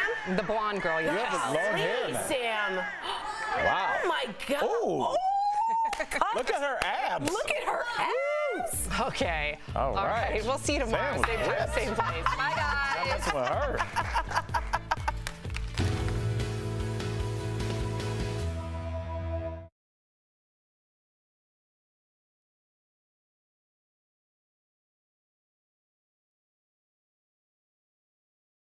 Had abs like that, I'd be posting them all over the interwebs and TVs. I would show up without a shirt Yeah, I'd almost be every like, day. Just like here for with a work. And then I would use it to grate my cheese later on. For Not my- only that, but like how BA is it? I don't know if I can say badass. I don't know. ASS, bad ASS is it? It's That way she worse. was like in beating up that other chick and like winning. See her? She was like, She's very, very amazing. it was good stuff. I love it. I need to see the full video at some point. But worth anyway, really exciting. But yeah, we're here to talk to you about emotional baggage. Tori, I like to get my emotional baggage out in my head when I'm driving. Oh. What about you? I like to get my emotional baggage out when I cross stitch. Oh, see? But I don't, yeah. It's like it's like cathartic, right? Yeah. That sounds so lame, doesn't They're it? laughing at, I don't know what they're laughing at. I feel like they're laughing at us, but Yeah. they're laughing at the video I was laughing at in your last break, so. Cool, so no one's laughing at us or paying attention. No, neither. Good to know, okay. Anyways, guys, yeah, I like to drive around, listen to some tunes. So music again. Yeah, music again, exactly. But yeah, just get it out in the car. I find that driving, as long as there's not traffic, if there's traffic, no. Yeah, driving never But I'm makes talking me about like driving around in the neighborhood, blasting some tunes. Except in the morning, I can't do that because I leave the house at like 4:45 and I want to blast my tunes as I'm like driving, but I can't. I'm crying. I'm crying. We thought the whole time you were laughing at us. Tears of joy. We thought you were laughing at us and our emotional baggage. The Chris internet is has undefeated. Chris has a viral video he's gonna post. But for now, for peace of mind when you drive, you need to get an auto protection plan with Car Shield. Sorry it's so loud in here. All you need to do is call 1-800-505-9619. Again, it's 1-800-505-9619. Car Shield. Bye. Bye.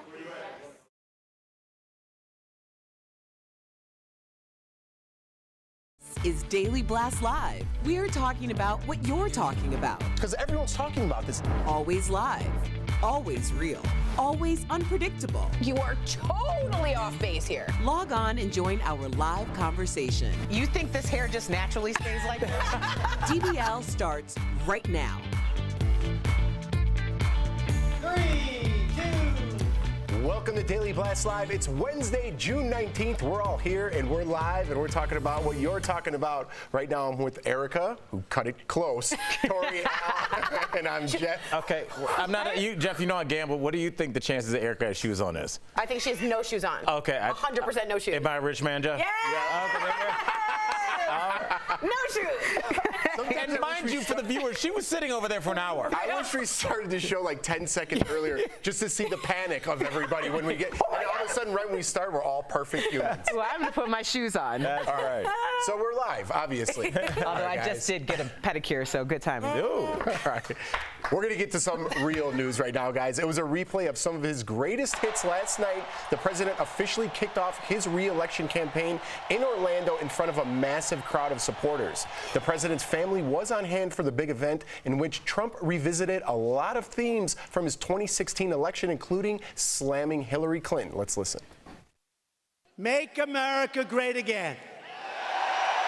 The only collusion was committed by the Democrats.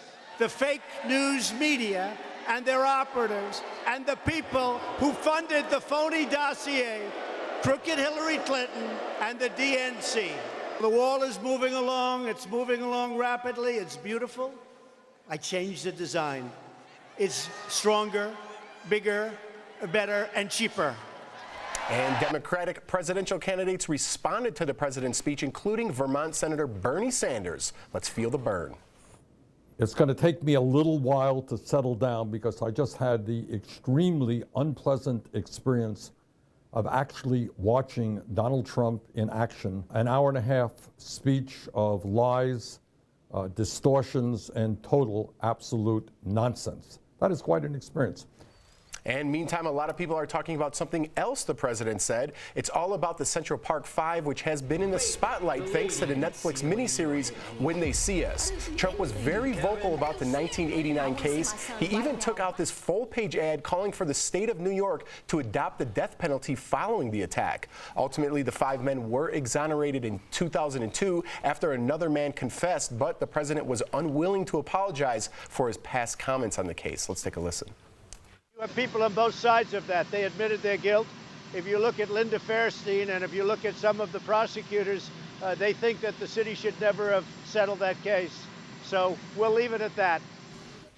Let's just focus on that last little bit there with the Central Park 5. What do you think about the president not apologizing? I'm not surprised that he hasn't apologized because apologizing would mean admitting to decades and decades of wrong behavior. You have to remember that at the time that he took out that ad, he was an up-and-coming real estate developer, and he and his father were also facing a federal lawsuit for discriminating against black people trying to just rent property from Trump management. It was a very concerted effort. They were caught. And that's the reason why, a big part of it, he doesn't want to revisit that. I think the other thing is there is this sense of, in my opinion, do I think our president is a racist? Not sure. Do I think he's a separatist? Absolutely. And if people want to kind of decide which one that is, that's cool too.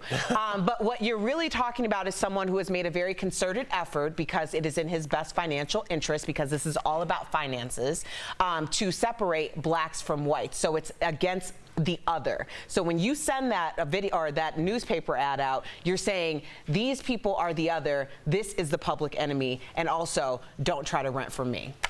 Yeah, Jeff, you said something when we were off camera that I thought was just so poignant in terms of like what I think I would have liked as somebody who's openly not a Trump supporter. I think that's fine. I think people understand that many of us exist.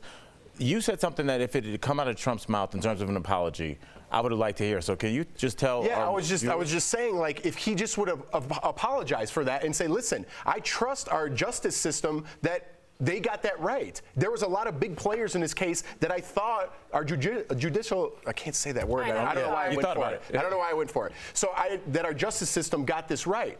Now I want the same justice for that man, for what that man did to the victim, because there's DNA evidence. The man confessed to this. Apologize to those 5 black men. Say I want the same justice for this man who did it. And I think you're still doing a Trump thing. You're putting the blame on someone else. He's putting it on our system. But so why not apologize and to for me, that? this goes even further than racism, and then it goes, and I know a lot of people think that he does have a narcissist problem, because he doesn't seem to understand that they were fully exonerated, that the truth came out, that there was DNA, and he's like, I still stick to that. Linda Fairstein thinks they shouldn't have settled. That's wrong. That's categorically false. These 5 young men lost 6 to 13 years, and he can't apologize because if he doesn't think he's right, then it's a lie. That's scary. Yeah, I know it, but it's just.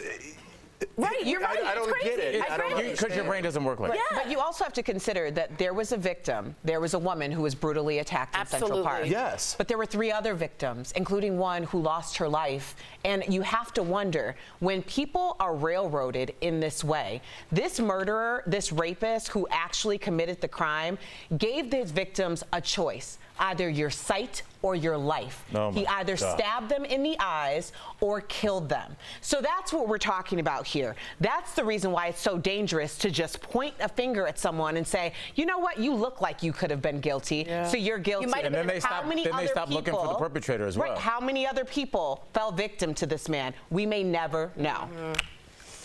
Good discussion. All right, guys, we're going to move on from this right now. Former Disney star Bella Thorne is really upset with Whoopi Goldberg right now. The 21-year-old actress has had a rough few days. She was hacked and blackmailed this past weekend all over some nude photos that she eventually posted herself on Twitter. But Whoopi Goldberg took issue with Bella taking the pics in the first place. Watch what she said on The View.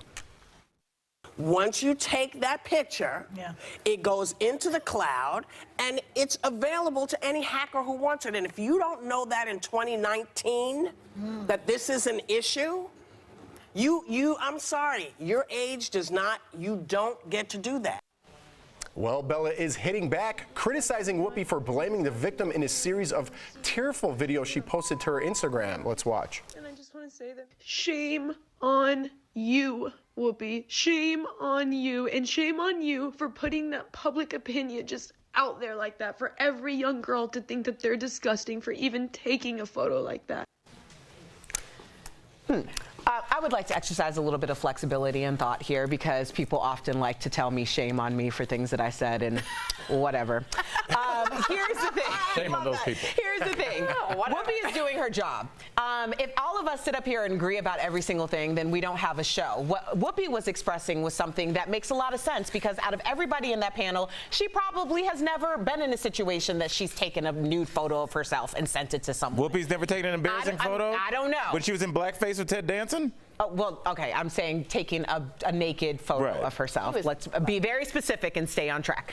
But the reason why I find it interesting is because Bella Thorne, who I didn't even know who Bella Thorne was until the deadly mudslides in California, where she tweeted that she was really upset about the traffic because she was going to miss her boyfriend's show. And then Rob Lowe publicly shamed her for saying that and said, oh, I'm so sorry, Bella, we'll move our dead a little faster so that you can get to where you need to go. So I think this is a really great example of how sometimes in the moment we're sharing how we're feeling about the thing at hand, but maybe we don't always choose the right words or say the right thing for everybody. And I agree with you on this, but I disagree with you that I think, and I agree with the Bella Thorne whole thing with the mudslides. It was absolutely stupid is what I'll say. I do think that Whoopi has a role and a platform, and she is a role model to a lot of people. And when you say the person that was wrong in here is the person who did the only thing not illegal, which was taking nude photos, she put it in her iCloud, she had a password, she got robbed, and then she got blackmailed. And for Whoopi to not examine that might have been more important, that criminal aspect is more important than Bella exercising her right to take nude photos, that makes me feel like you're victim blaming. Does that make sense? I understand how that would feel out of context, but the context is that there was a well-rounded conversation and it's involving right out of, that I see what point. you're saying. So I think that Whoopi's role is kind of the mom of to be like, what were you thinking? I'm trying to almost try to protect you from yourself. And the balance comes from the table. It doesn't necessarily have to come from the individual. That's fair. I like that. Let's continue this conversation in the break. So head to DBL. Where do we go? Come check us out because on our Facebook's down. YouTube. YouTube. That's what I was getting at. Oh, okay. I'm like, it's called Daily Blast. MySpace. No, our Facebook was down, so I wanted to direct them to the right place. At least I'm paying attention. Sorry. DBL is live. We'll bring you breaking news as soon as it happens. And coming up, parents behaving horribly. We'll tell you why these dads lost their cool at a youth baseball game. There was moms there too, just so you know. They were. Plus, the deadly mystery deepens in the Dominican Republic. The reality TV star, who's the latest person to get sick on vacation? And you, the viewer, are the fifth host. Undocumented immigrants in New York will now be allowed to get driver's licenses. People are fired up on both sides of the debate. We'll share your comments next.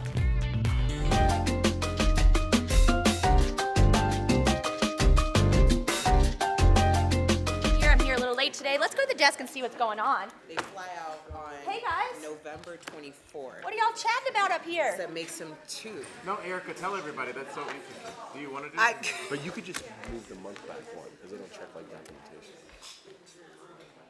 What are we talking about here? They're doing some secret talk. I'm purchasing a flight for a family that has two children, and one of the children turns 2 like 2 weeks before the flight.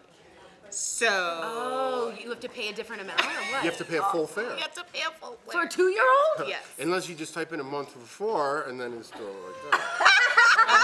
You mean their birthday? Because technically, the baby has no documentation. Oh. So you don't have to like, who knows? You don't have to like show anything. Oh my Who God, knows who this baby is or where they're from or when they're flying? Well, hey, listen, the airlines 3 months old. screw me all the time, so why not give a little back? You know what I mean? There you go. Oh boy. Yeah, but Even though I've never done it. Honestly, getting back to the Whoopi situation, we always, and when I say we, I mean me. You try to look at things in context, but I never thought about that Whoopi does have a mom role on that show. But you don't think that? And that is, I'm not saying I agree with you in that, like, I look at it no different than if it was a Polaroid and somebody broke into her home and took it out of the drawer and then published online. It's theft, either way. But I do understand, because I am channeling my older aunts, and they would be like, well, if you don't take it, they can't take it. And I'm not saying it's right. I'm just saying it's a mom role. That mentality exists, and that mentality, although it might be wrong in that situation, is the reason that we're all here, because it's the reason our moms are here, because that mentality is raised. I agree with young both men sides. and women, You know what I mean? I totally agree with. Sorry. With both sides.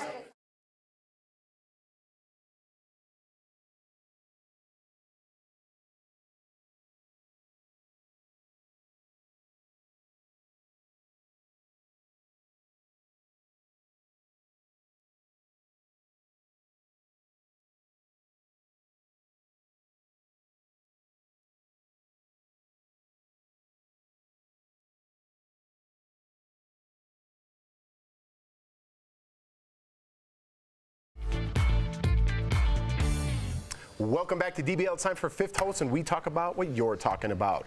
New York is now the 13th state to issue driver's licenses to illegal immigrants. Before signing the bill into law, Democratic Governor Cuomo expressed concerns about preventing undocumented drivers from being targeted by federal authorities. Bill supporters say it will decrease drivers that are insured, improve road safety, and boost the economy. But opponents fear it will just encourage illegal immigrants. However, this law doesn't deal with U.S. citizenship, only driver's licenses. So DBL Nation, should undocumented immigrants be issued driver's licenses?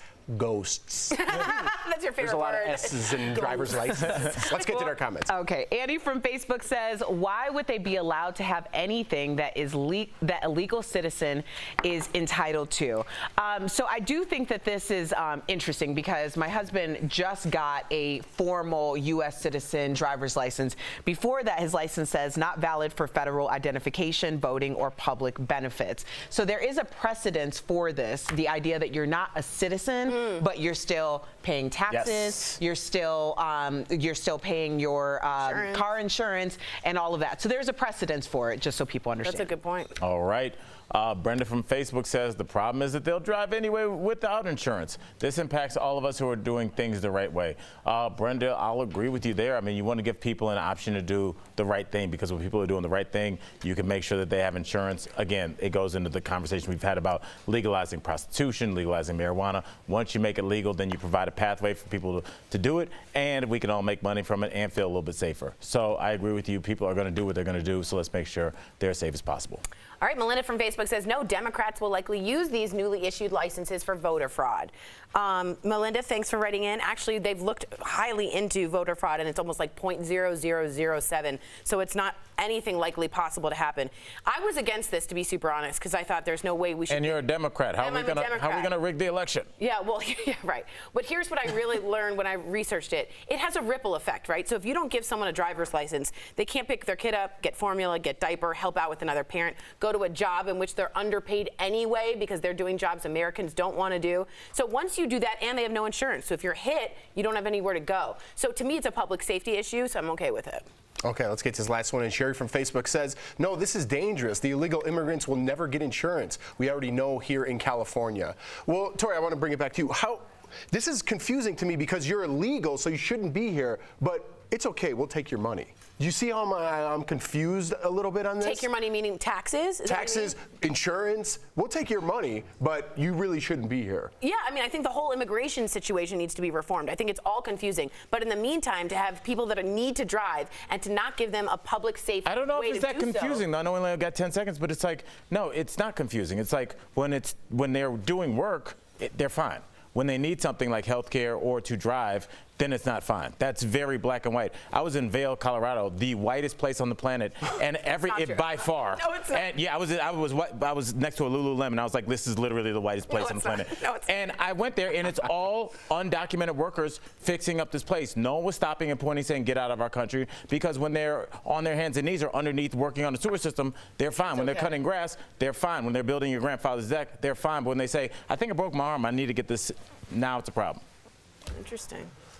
Oh, we need to get better. All right, guys, coming up on DBL, could the Justin Bieber-Tom Cruise fight happen after all? The head honcho who says yes. And he's a sportscaster known for being very outspoken on hot topics, and many of his videos have gone viral. Now Dale Hansen is joining the DBL conversation. You don't want to miss his take on the possibility of a female president.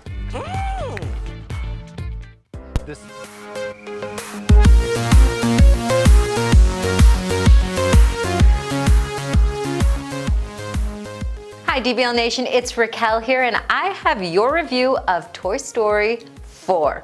So to start off with, it's a Pixar movie, so you're going to cry. Bring some tissues, don't be like me and be awkwardly like kind of using your sleeves and trying to hide.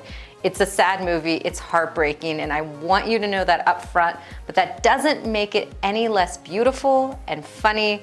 There's that sense of nostalgia with Woody and Buzz Lightyear and all the characters you've gotten to know, but there are some new fun characters. I gotta give a shout out to Keanu Reeves for his Evel Knievel inspired guy, Duke Kaboom, and Forky, which I never knew I could fall in love with a spork, but I have.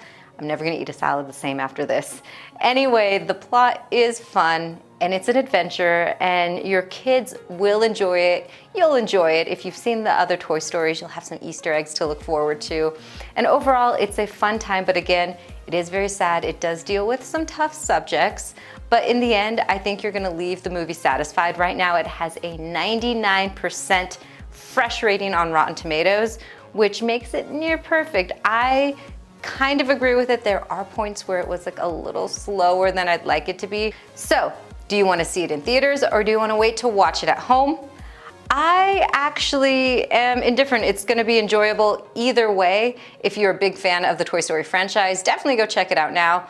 But if you want to wait, you're not going to miss out on this big plot. Like if this was an Avengers movie, I'd say you have to see it in theaters or you're going to miss out on what everyone's talking about. But this one is a fun movie that you can enjoy with your family. Now, if your kids are seeing it for the first time and have never seen a Toy Story movie before, I don't think they'll feel lost. I think they'll feel like they fit right in and they'll like the characters and they'll like Woody, even though I learned in this movie.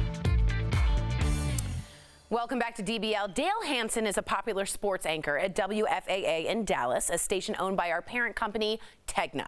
Well, Dale has gone viral for his unplugged takes on hot topics, including a video about the national anthem protests, which has more than 1 million views. Well, we wanted to include Dale in on the conversation on our show. So here's the first edition of Dale's DBL Take. We've got a long time to figure this out, but I am trying to decide who I'm going to vote for next year, and I'm hoping it's a woman. Now, to be as honest as I can, I'm going to vote for anybody but. But I do think it's time we put a woman in that White House, and not just in an office down the hall, but in the Oval Office. There's some interesting choices here. And the way the Democrats keep joining the race, there's bound to be more. But Kamala Harris intrigues me. She lost me during a CNN town hall event when she kept answering almost every good question with this. I think we should have that conversation. No, that won't do, but I could go back. I like Minnesota's Amy Klobuchar. Eating a salad with a comb bothers me, but at least it was a salad. And Elizabeth Warren might be the smartest candidate we've ever had in either party. She has a plan for everything. But pollsters say white women who didn't go to college don't like college professors, and she used to be one. She reminds me of my 8th grade math teacher, and I didn't like her either. And then there's the ignorant argument that says women are too emotional for that job. I don't think that's true, but I think I'd like a president when talking about the latest school shooting, the children and broken families at the border, or our soldiers who have to be carried home, who teared up a little. It wouldn't bother me a bit. But then I am the guy who teared up during the Judd's farewell concert, and how could you not? Bottom line, I think it's time. So if the right woman's on the ballot, I'm going to say I'm with her. I love that guy. He shoots it straight, Yeah, I and I love can't that be man. mad at somebody who's shooting it straight. I agree. I've always had a problem with saying I want to vote for someone because of their gender, because I don't agree with it on the right or the left. If you're a man or a woman, vote for the best candidate. But the idea that a female candidate is right there here and it's going to be normalized is a beautiful thing. And from a white older male to hear it is a lovely thing to hear. Plus, his voice is very soothing. Is it for you? Okay. He could he could read me a bedtime story. Really? That's getting creepy. I don't think he could read you a bedtime story. He's a very dominating presence, but he is a teddy bear. Yes. Yeah. Hey, Dale. All right, guys, we'll be right back.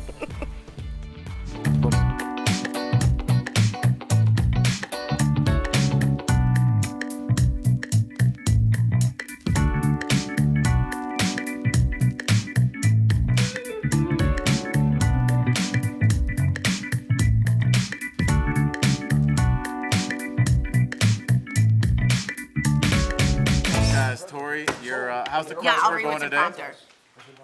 I'll read it in prompter. I know you guys think I'm talking to myself, but there's somebody in my ear, I promise. There's not. There is somebody in my ear. I wanted you to feel something. You guys see this dress? I just want to encourage women to look this up. Feel it. It's scuba. It's neoprene. It does feel like scuba. So, gear. and if you're curvy, as you know I am. I'm curvy. And as Al is, you're right, excuse me, I shouldn't have done that. It stretches really, really, really well. Although I got the 8 and I should have gotten the 10, but that's beside the point. I'm just saying, if you are looking at like Nordstrom's rack or Walmart, wherever you're looking, look up scuba dresses if you're curvy. They really blend and there's a good stretch to them. So I highly recommend it. Also, if there's an aquatic emergency, you're set to go. There you go. You're ready for the land and the sea. Yeah, it's like a seal situation. Tori, when's the Don't last just time you look at me when's like the last that. time you- You're when's so the last time annoying. you put a wetsuit on? When we went shark diving, remember Oh, that? yeah. And I was like, okay, I don't was ever have so to do proud this of again. you. I was so, anybody that, go back and look We at faced our fears. When we faced our fears, Tori has a real issue with large bodies of water with large things in them. Isn't that correct? It's 100% Yeah, right. and to the point where it's not like, like 'em. I think people think things are produced for television. Like when we were on the elevator going just down to the area, there was a poster in the cargo elevator with like a whale and like Tori like just had her hand up. Like I have a picture of her. I was calling the station, calling DBL like saying we should not push her because I just didn't know. But And she's like, you go under, Yeah. no breath, ready? And I'm like, Yeah. no, I am not ready. but you got down there. I was so proud of And you. then it was like 8 minutes, and I was like, you know how you can hear yourself in the scuba? Yes. And after 8 minutes, I'm like, I got it. God, why won't you say anything? We You're were down so there. The camera's not on me. My first time, because I did for this old children's show I used to host, I went into the Seaquarium tank in Atlanta. Oh. And so you have to do a 2-hour scuba course, and the guy's like, you know, your tank might run out, but it's never happened. Of course, my tank Oh ran my out. God. And I remember just because this is swim with the giants, so I'm under there with like nurse sharks, manta rays, all that kind of stuff. And I'm swimming, and it just starts feeling like I'm breathing through like a straw. But I'm like, I must be doing something wrong because I'm like clearly And you're like, nothing's don't wrong with the panic, equipment. right. And then like I finally got the instructor. I was like, something's wrong. And we went up, and he was like, I was at like almost nothing was coming out. But I just kept talking. I was like, Al, you're doing something wrong. You just need to take smaller breaths. I was like, it was so beautiful, but I was like, I can't Get breathe me at outta all. here. Yeah, it was really.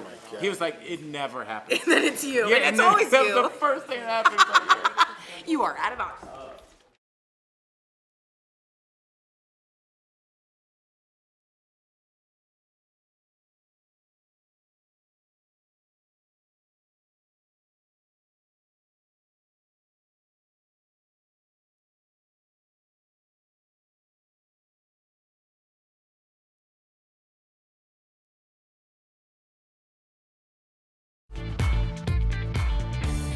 Welcome back to DBL. Now, we all know baggage isn't always a good thing, but you do want a car with good towing capacity. Tori and I have some tips in this DBL Drive presented by who, y'all?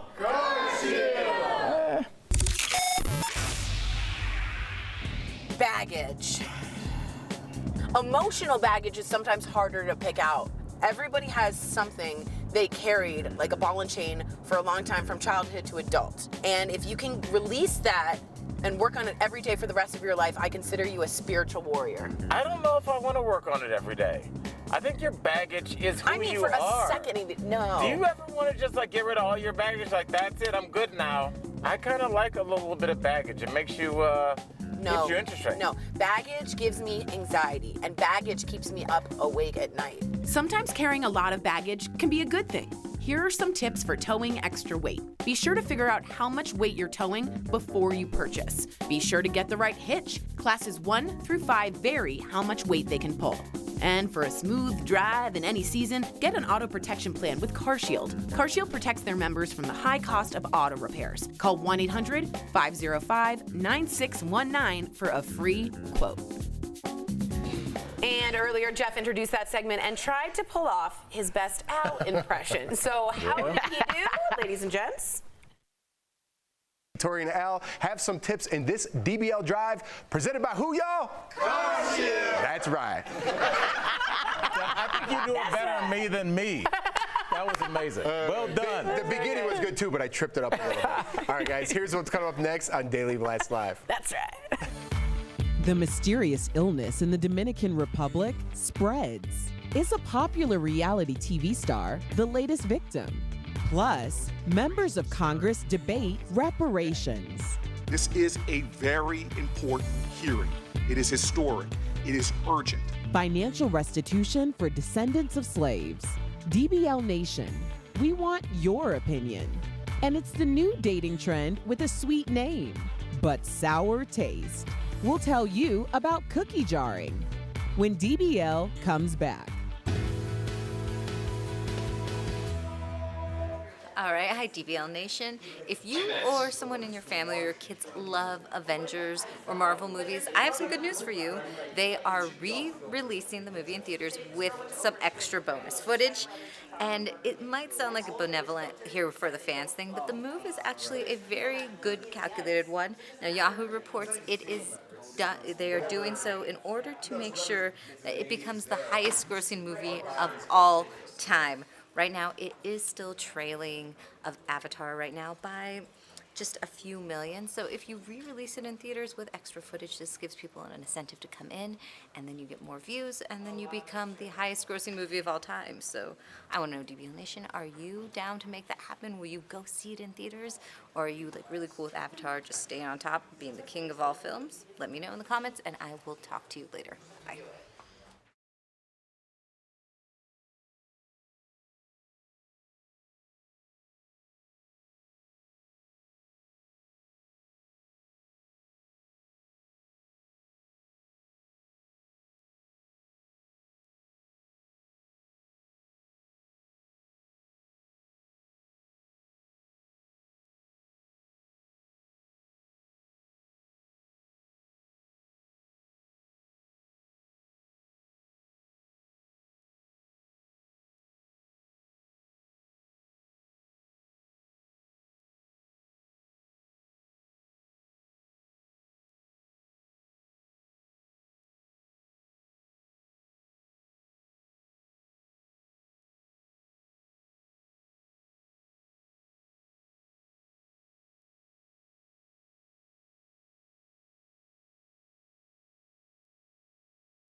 This is Daily Blast Live. We're talking about what you're talking about. Because everyone's talking about this. Always live, always real, always unpredictable. You are totally off base here. Log on and join our live conversation. You think this hair just naturally stays like this?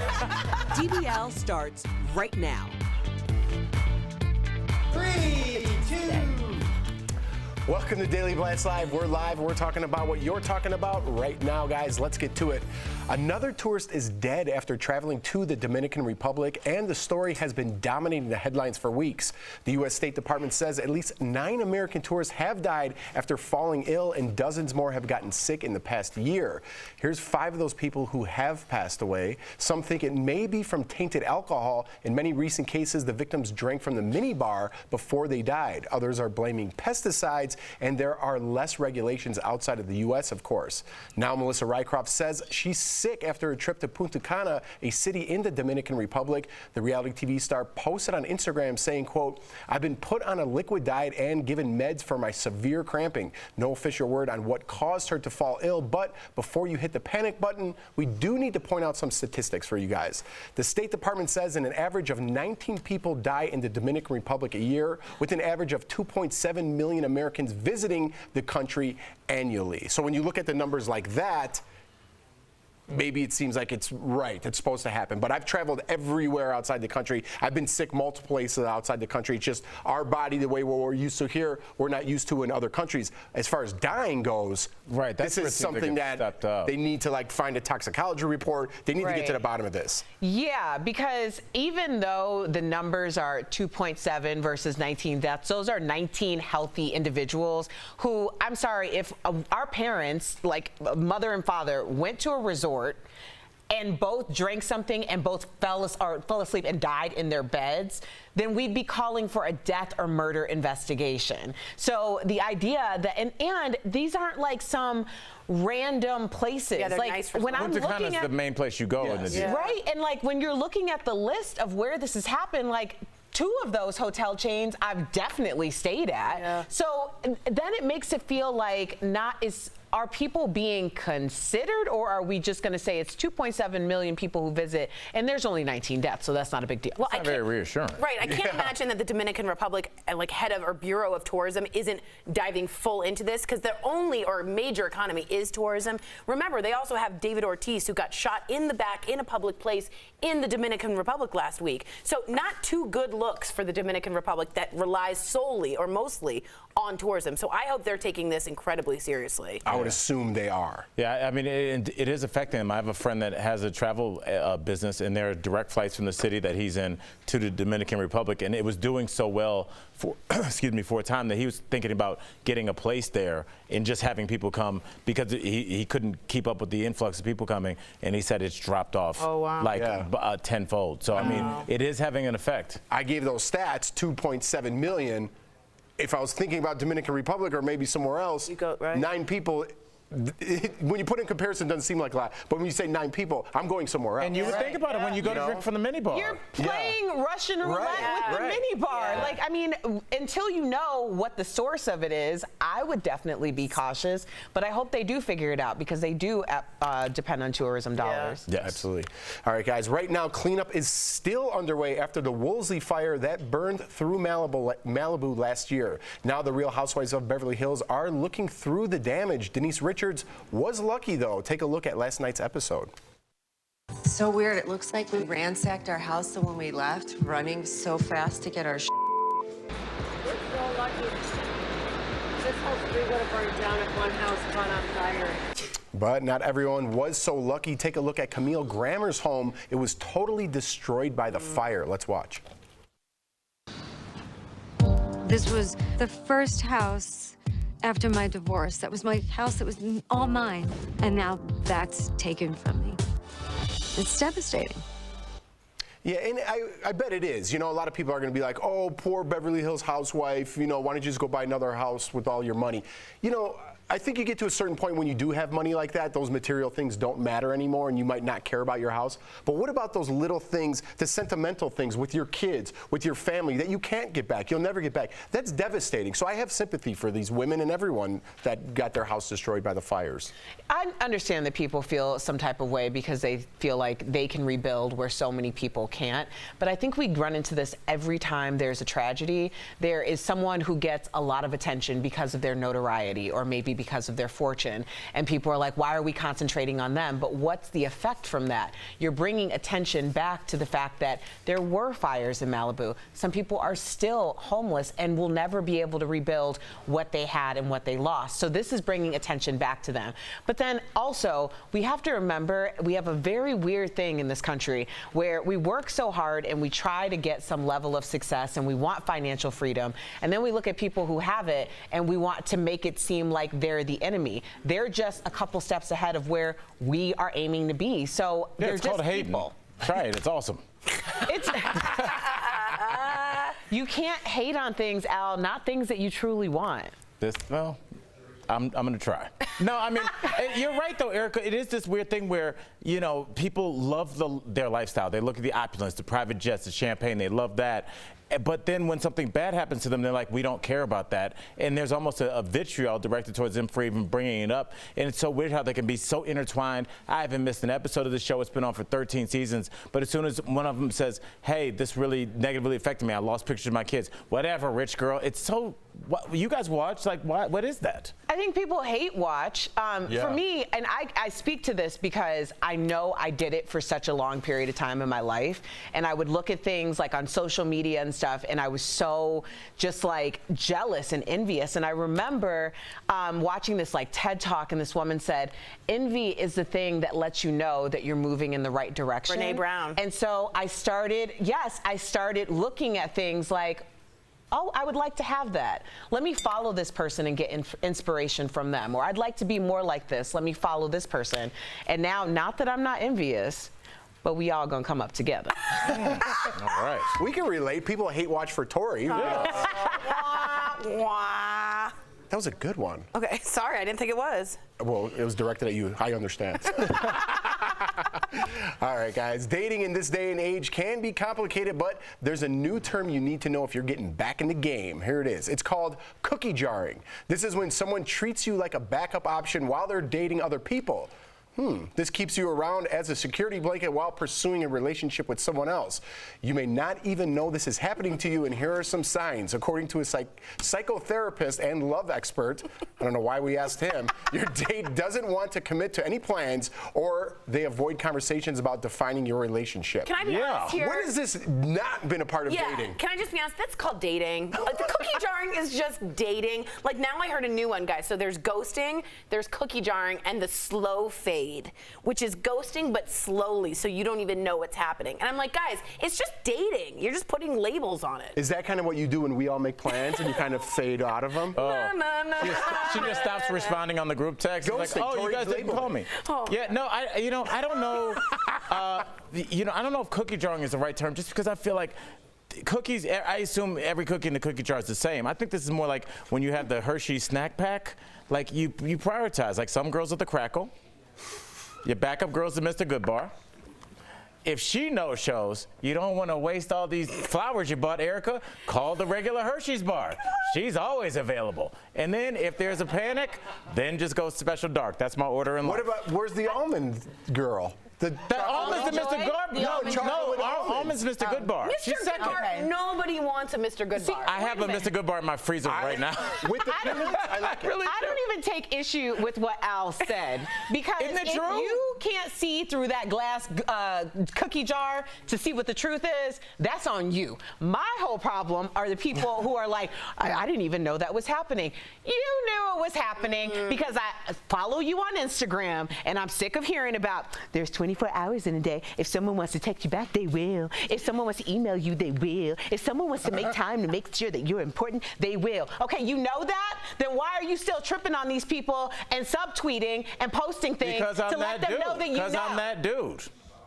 That's why. That's why she's so upset. Talking about you, Al. I'm putting myself in this. I'm talking about people who act like they don't know what's happening in their dating lives. And they do. But you do know. It's called lying to because you're yourself. going on Instagram That's how you get to talking adulthood. about it. Yes.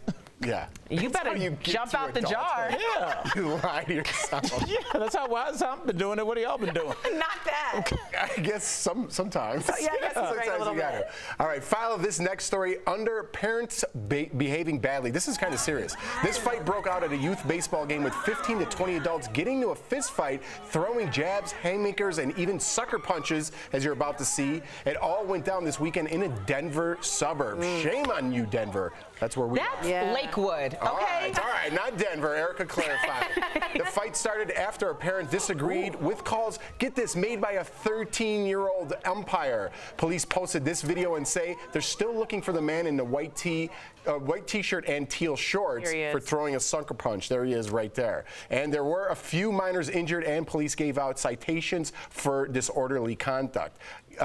Why would you give out citations? Why isn't it like mandatory to give out at least 100 hours minimum of community service? This is embarrassing. Those parents, everyone on the field should be embarrassed. They let those people go home with their children after with that? a citation. I mean, how is that any different than a bar fight, Erica? Are legal? Why are there no more ramifications? Well, it's basically up to the police to decide what they see, and if they want to give a citation or they want to take people in. Decide what they see. We just watched it. I know, but some people, to me, that's assault, right? I would take them in. It's embarrassing. You make a deterrent, and you make them look so embarrassed. Now, to the police, some people say, hey, it's easier to just give citations. Now, imagine this is in the hood or somewhere else, and it got violent. What do you think would happen then? Citations? No, absolutely not. And I do want to clarify, they told me it's minor injuries, not minors injured, if I said that. Yeah. Oh, minor, okay, that's minor fair. injuries. But I do, we did get some news earlier. This all started because a woman went on the field with a baseball bat. I don't know if she was going after that 13-year-old umpire. Oh, my But God. she went onto the field with the baseball bat. Oh, my then a man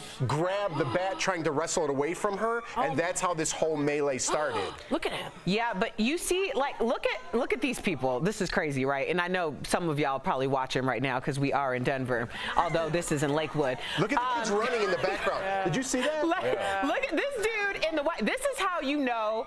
I've always been told if you are ready to fight, you don't have anything to lose. This dude is being looked for because he was sucker punching multiple people who weren't even looking in his vicinity. So it's basically somebody said, Fight Club, and everybody went ham.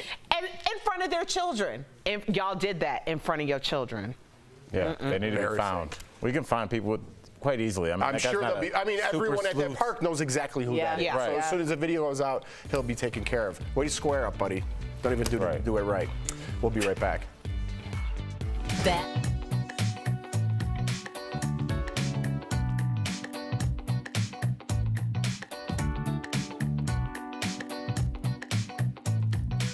This happens because there's too many disposable Starbucks cups that don't have coffee in them. Yes. Oh, okay. I had to work around that. Did That you was a get it? journey for me. I was in the rivers, I was in the woods, and now I figured it out. Alcohol. Ding, ding. Okay. She said it. Everyone's just You laughing should at have dropped your phone Yeah. like, and What's I'm up? out. Yeah, no, I mean, it's amazing like how pervasive alcohol is in our cultures and how I guess when you're in it, you don't realize it now that we're not in our clubbing days anymore. Have you ever been coming home and you just see the clubs let out and you see the chaos Oh, my God. spill into the streets? You see, Okay. and I know I sound super old, but I'm just like, everybody So, you is mean call drunk for it? all the time. People are drunk at baseball games. They're drunk at concerts. But They're call drunk for at the what? bar. They're drunk at home. They're drunk at picnics. They're drunk at brunch. People are drinking all the Full time. of Americans? And they're all over the place, driving. I didn't have a true appreciation for it because coming from like I bartended and nightclubs all the time. I went from Halloween night working a bar to I do. on Polls from November 1st morning Okay, so you having could ask to for be this at poll if work you at want. 4:30 You wanna ask a.m. for it? and passing some of those bars when people were doing last call Okay, and is it taking Maris? a Am I shot. pronouncing that And I correctly? was like, there are two different worlds, and I've been living in the other one, and now I have to transfer to this side.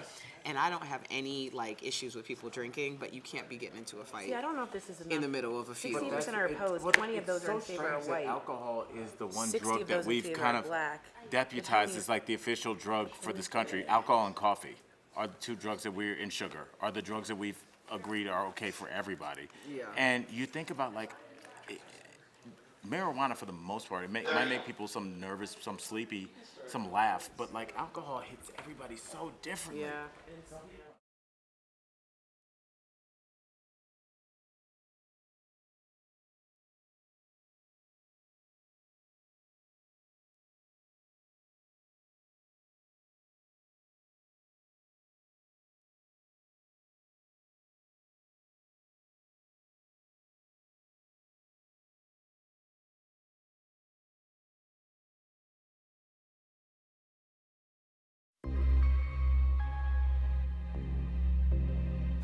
Welcome back to DBL. Today is Juneteenth, which is a celebration honoring a day in 1865 when enslaved people in Texas finally found out they had been freed 2 years earlier.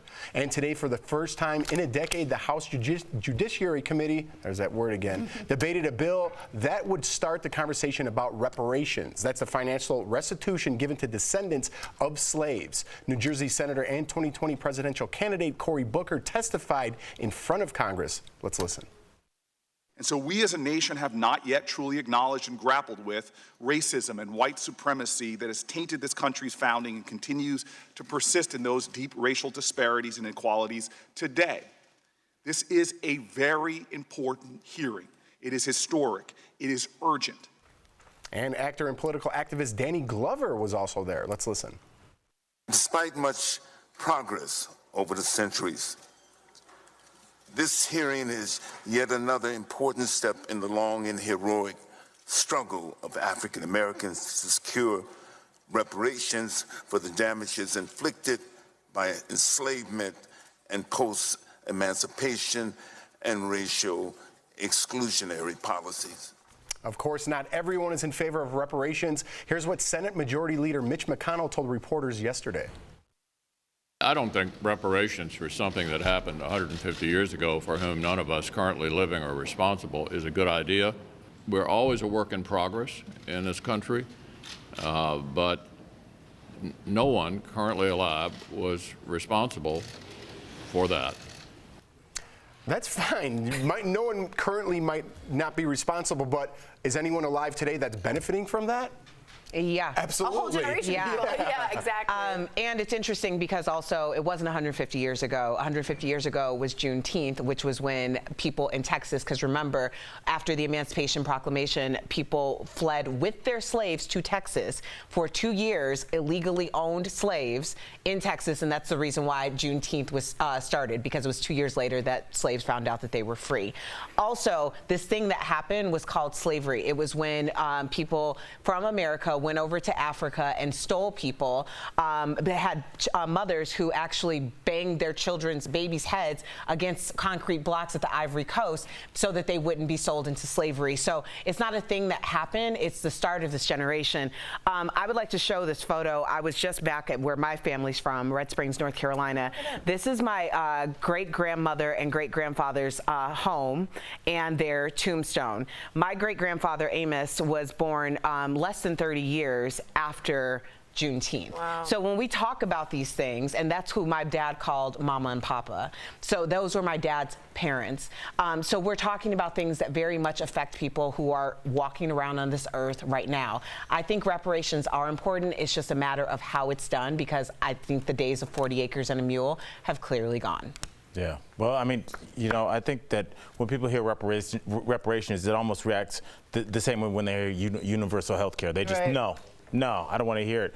What they have to understand is, like, they are in a country that was built on free labor. Labor is not free. The reason that there's an infrastructure in this country is because you did not pay your labor force. That's why we quickly came up as one of the richest countries in the world. When you don't, trust me, anybody that owns a business, don't pay your employees for a year and watch you go through the roof with your profits. There's a reason why we have so much money in this country, and it's because we did not pay for a lot of the labor that was here. We then took those people after we could no longer enslave them, and then we put them in jail and we made money off them from that. So if you live in a town and you go, hey, 60% of this town makes their money off that prison, don't take that prison away, that's also you benefiting from that. So the benefits are so vast that we couldn't cover it in 100 DBLs, but just understand you're benefiting from that, and it's just time to make do in some kind of way. That's all, just some kind of way. Beautifully said. Yeah, I totally agree. We have that, at least have that conversation. Yes. At least Have the to start with, conversation. right? Yes. All right, guys, we'll be right back.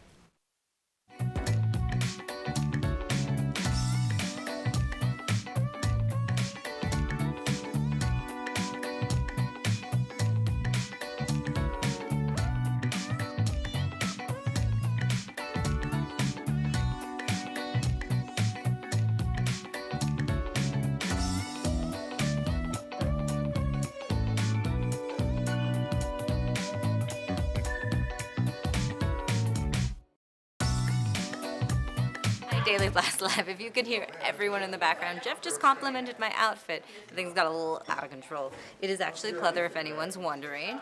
Oh, someone's telling me to get a little closer. Here we go, DBL Nation. So I have news that is trending on Twitter right now. It's actually the top of Twitter. The White House was on lockdown about an hour ago after someone appeared to drop a backpack and then try to jump over a bike rack. Now, Secret Service got involved, took someone into custody, and now the lockdown is over. And press was ordered to stay inside the building, and that's kind of why it started trending, because everyone was alerted to stay inside and be careful. Well, now it's over. Tourists were also told to be okay. So if you're in the DC area, it's safe to go walk around there now. I know everything is kind of connected in that little strip right there. So if one thing happens, everyone's kind of on edge, but everything's clear now. So if you're out in DC, you can go back outside, and I will see you next break, DBL Nation. Bye.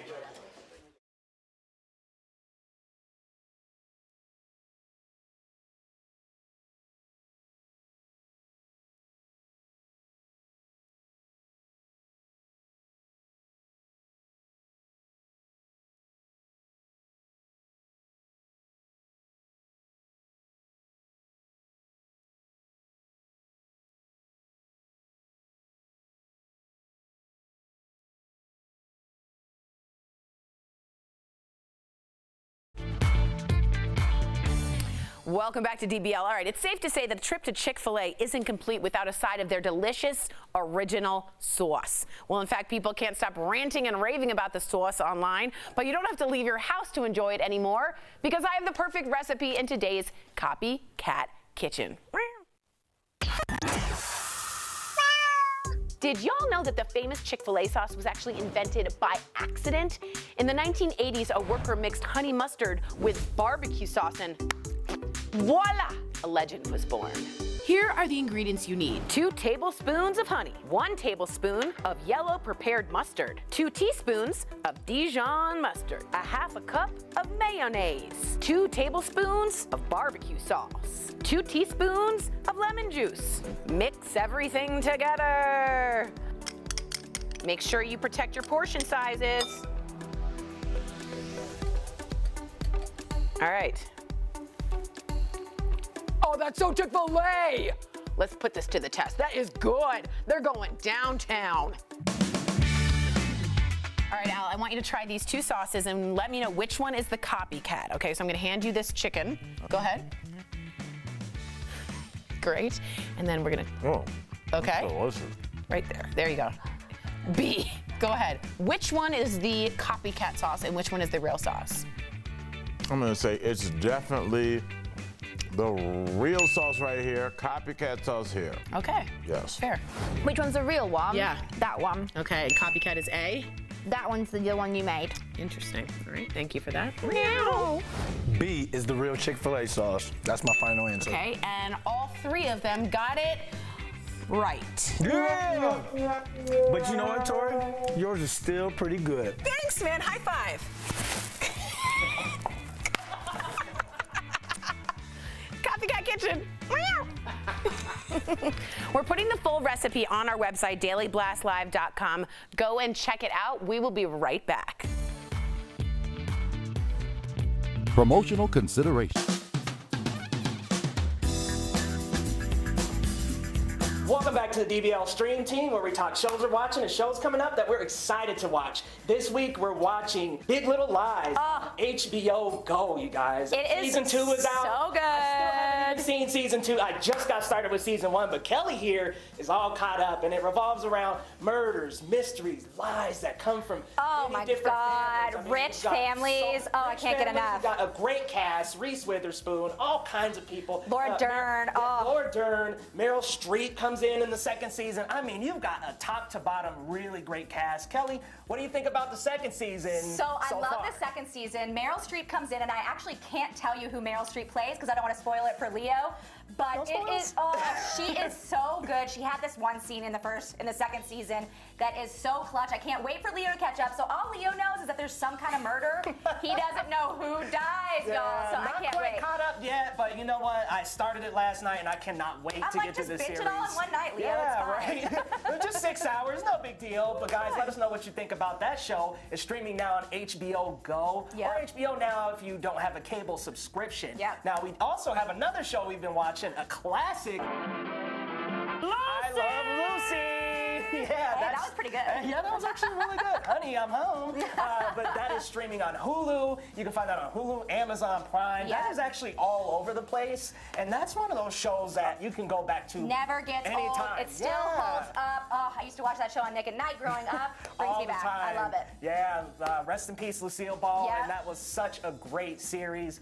Man, honestly, I think I'm gonna go home tonight and watch it on Hulu. No, you gotta watch Big Little Lies. I don't know. Big Little Lies might have to make a little room for this. That's fair. That's fair. But also coming up, guys, on Netflix this week, Jessica Jones, the 3rd season. Everybody, this is going to be the final season. Ooh. This is part of that Marvel Defenders big lead up, and unfortunately, it's the last season, and this is going to wrap up all of those Marvel Defender shows. But you can catch that on Netflix coming up this Friday, guys. But we'll see you next time on the DBL Stream Team. Bye.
Welcome back to DBL. DBL Nation, we want to hear from you. We want your thoughts on the show in a very short survey. Head to dailyblastlive.com/research and give us your take.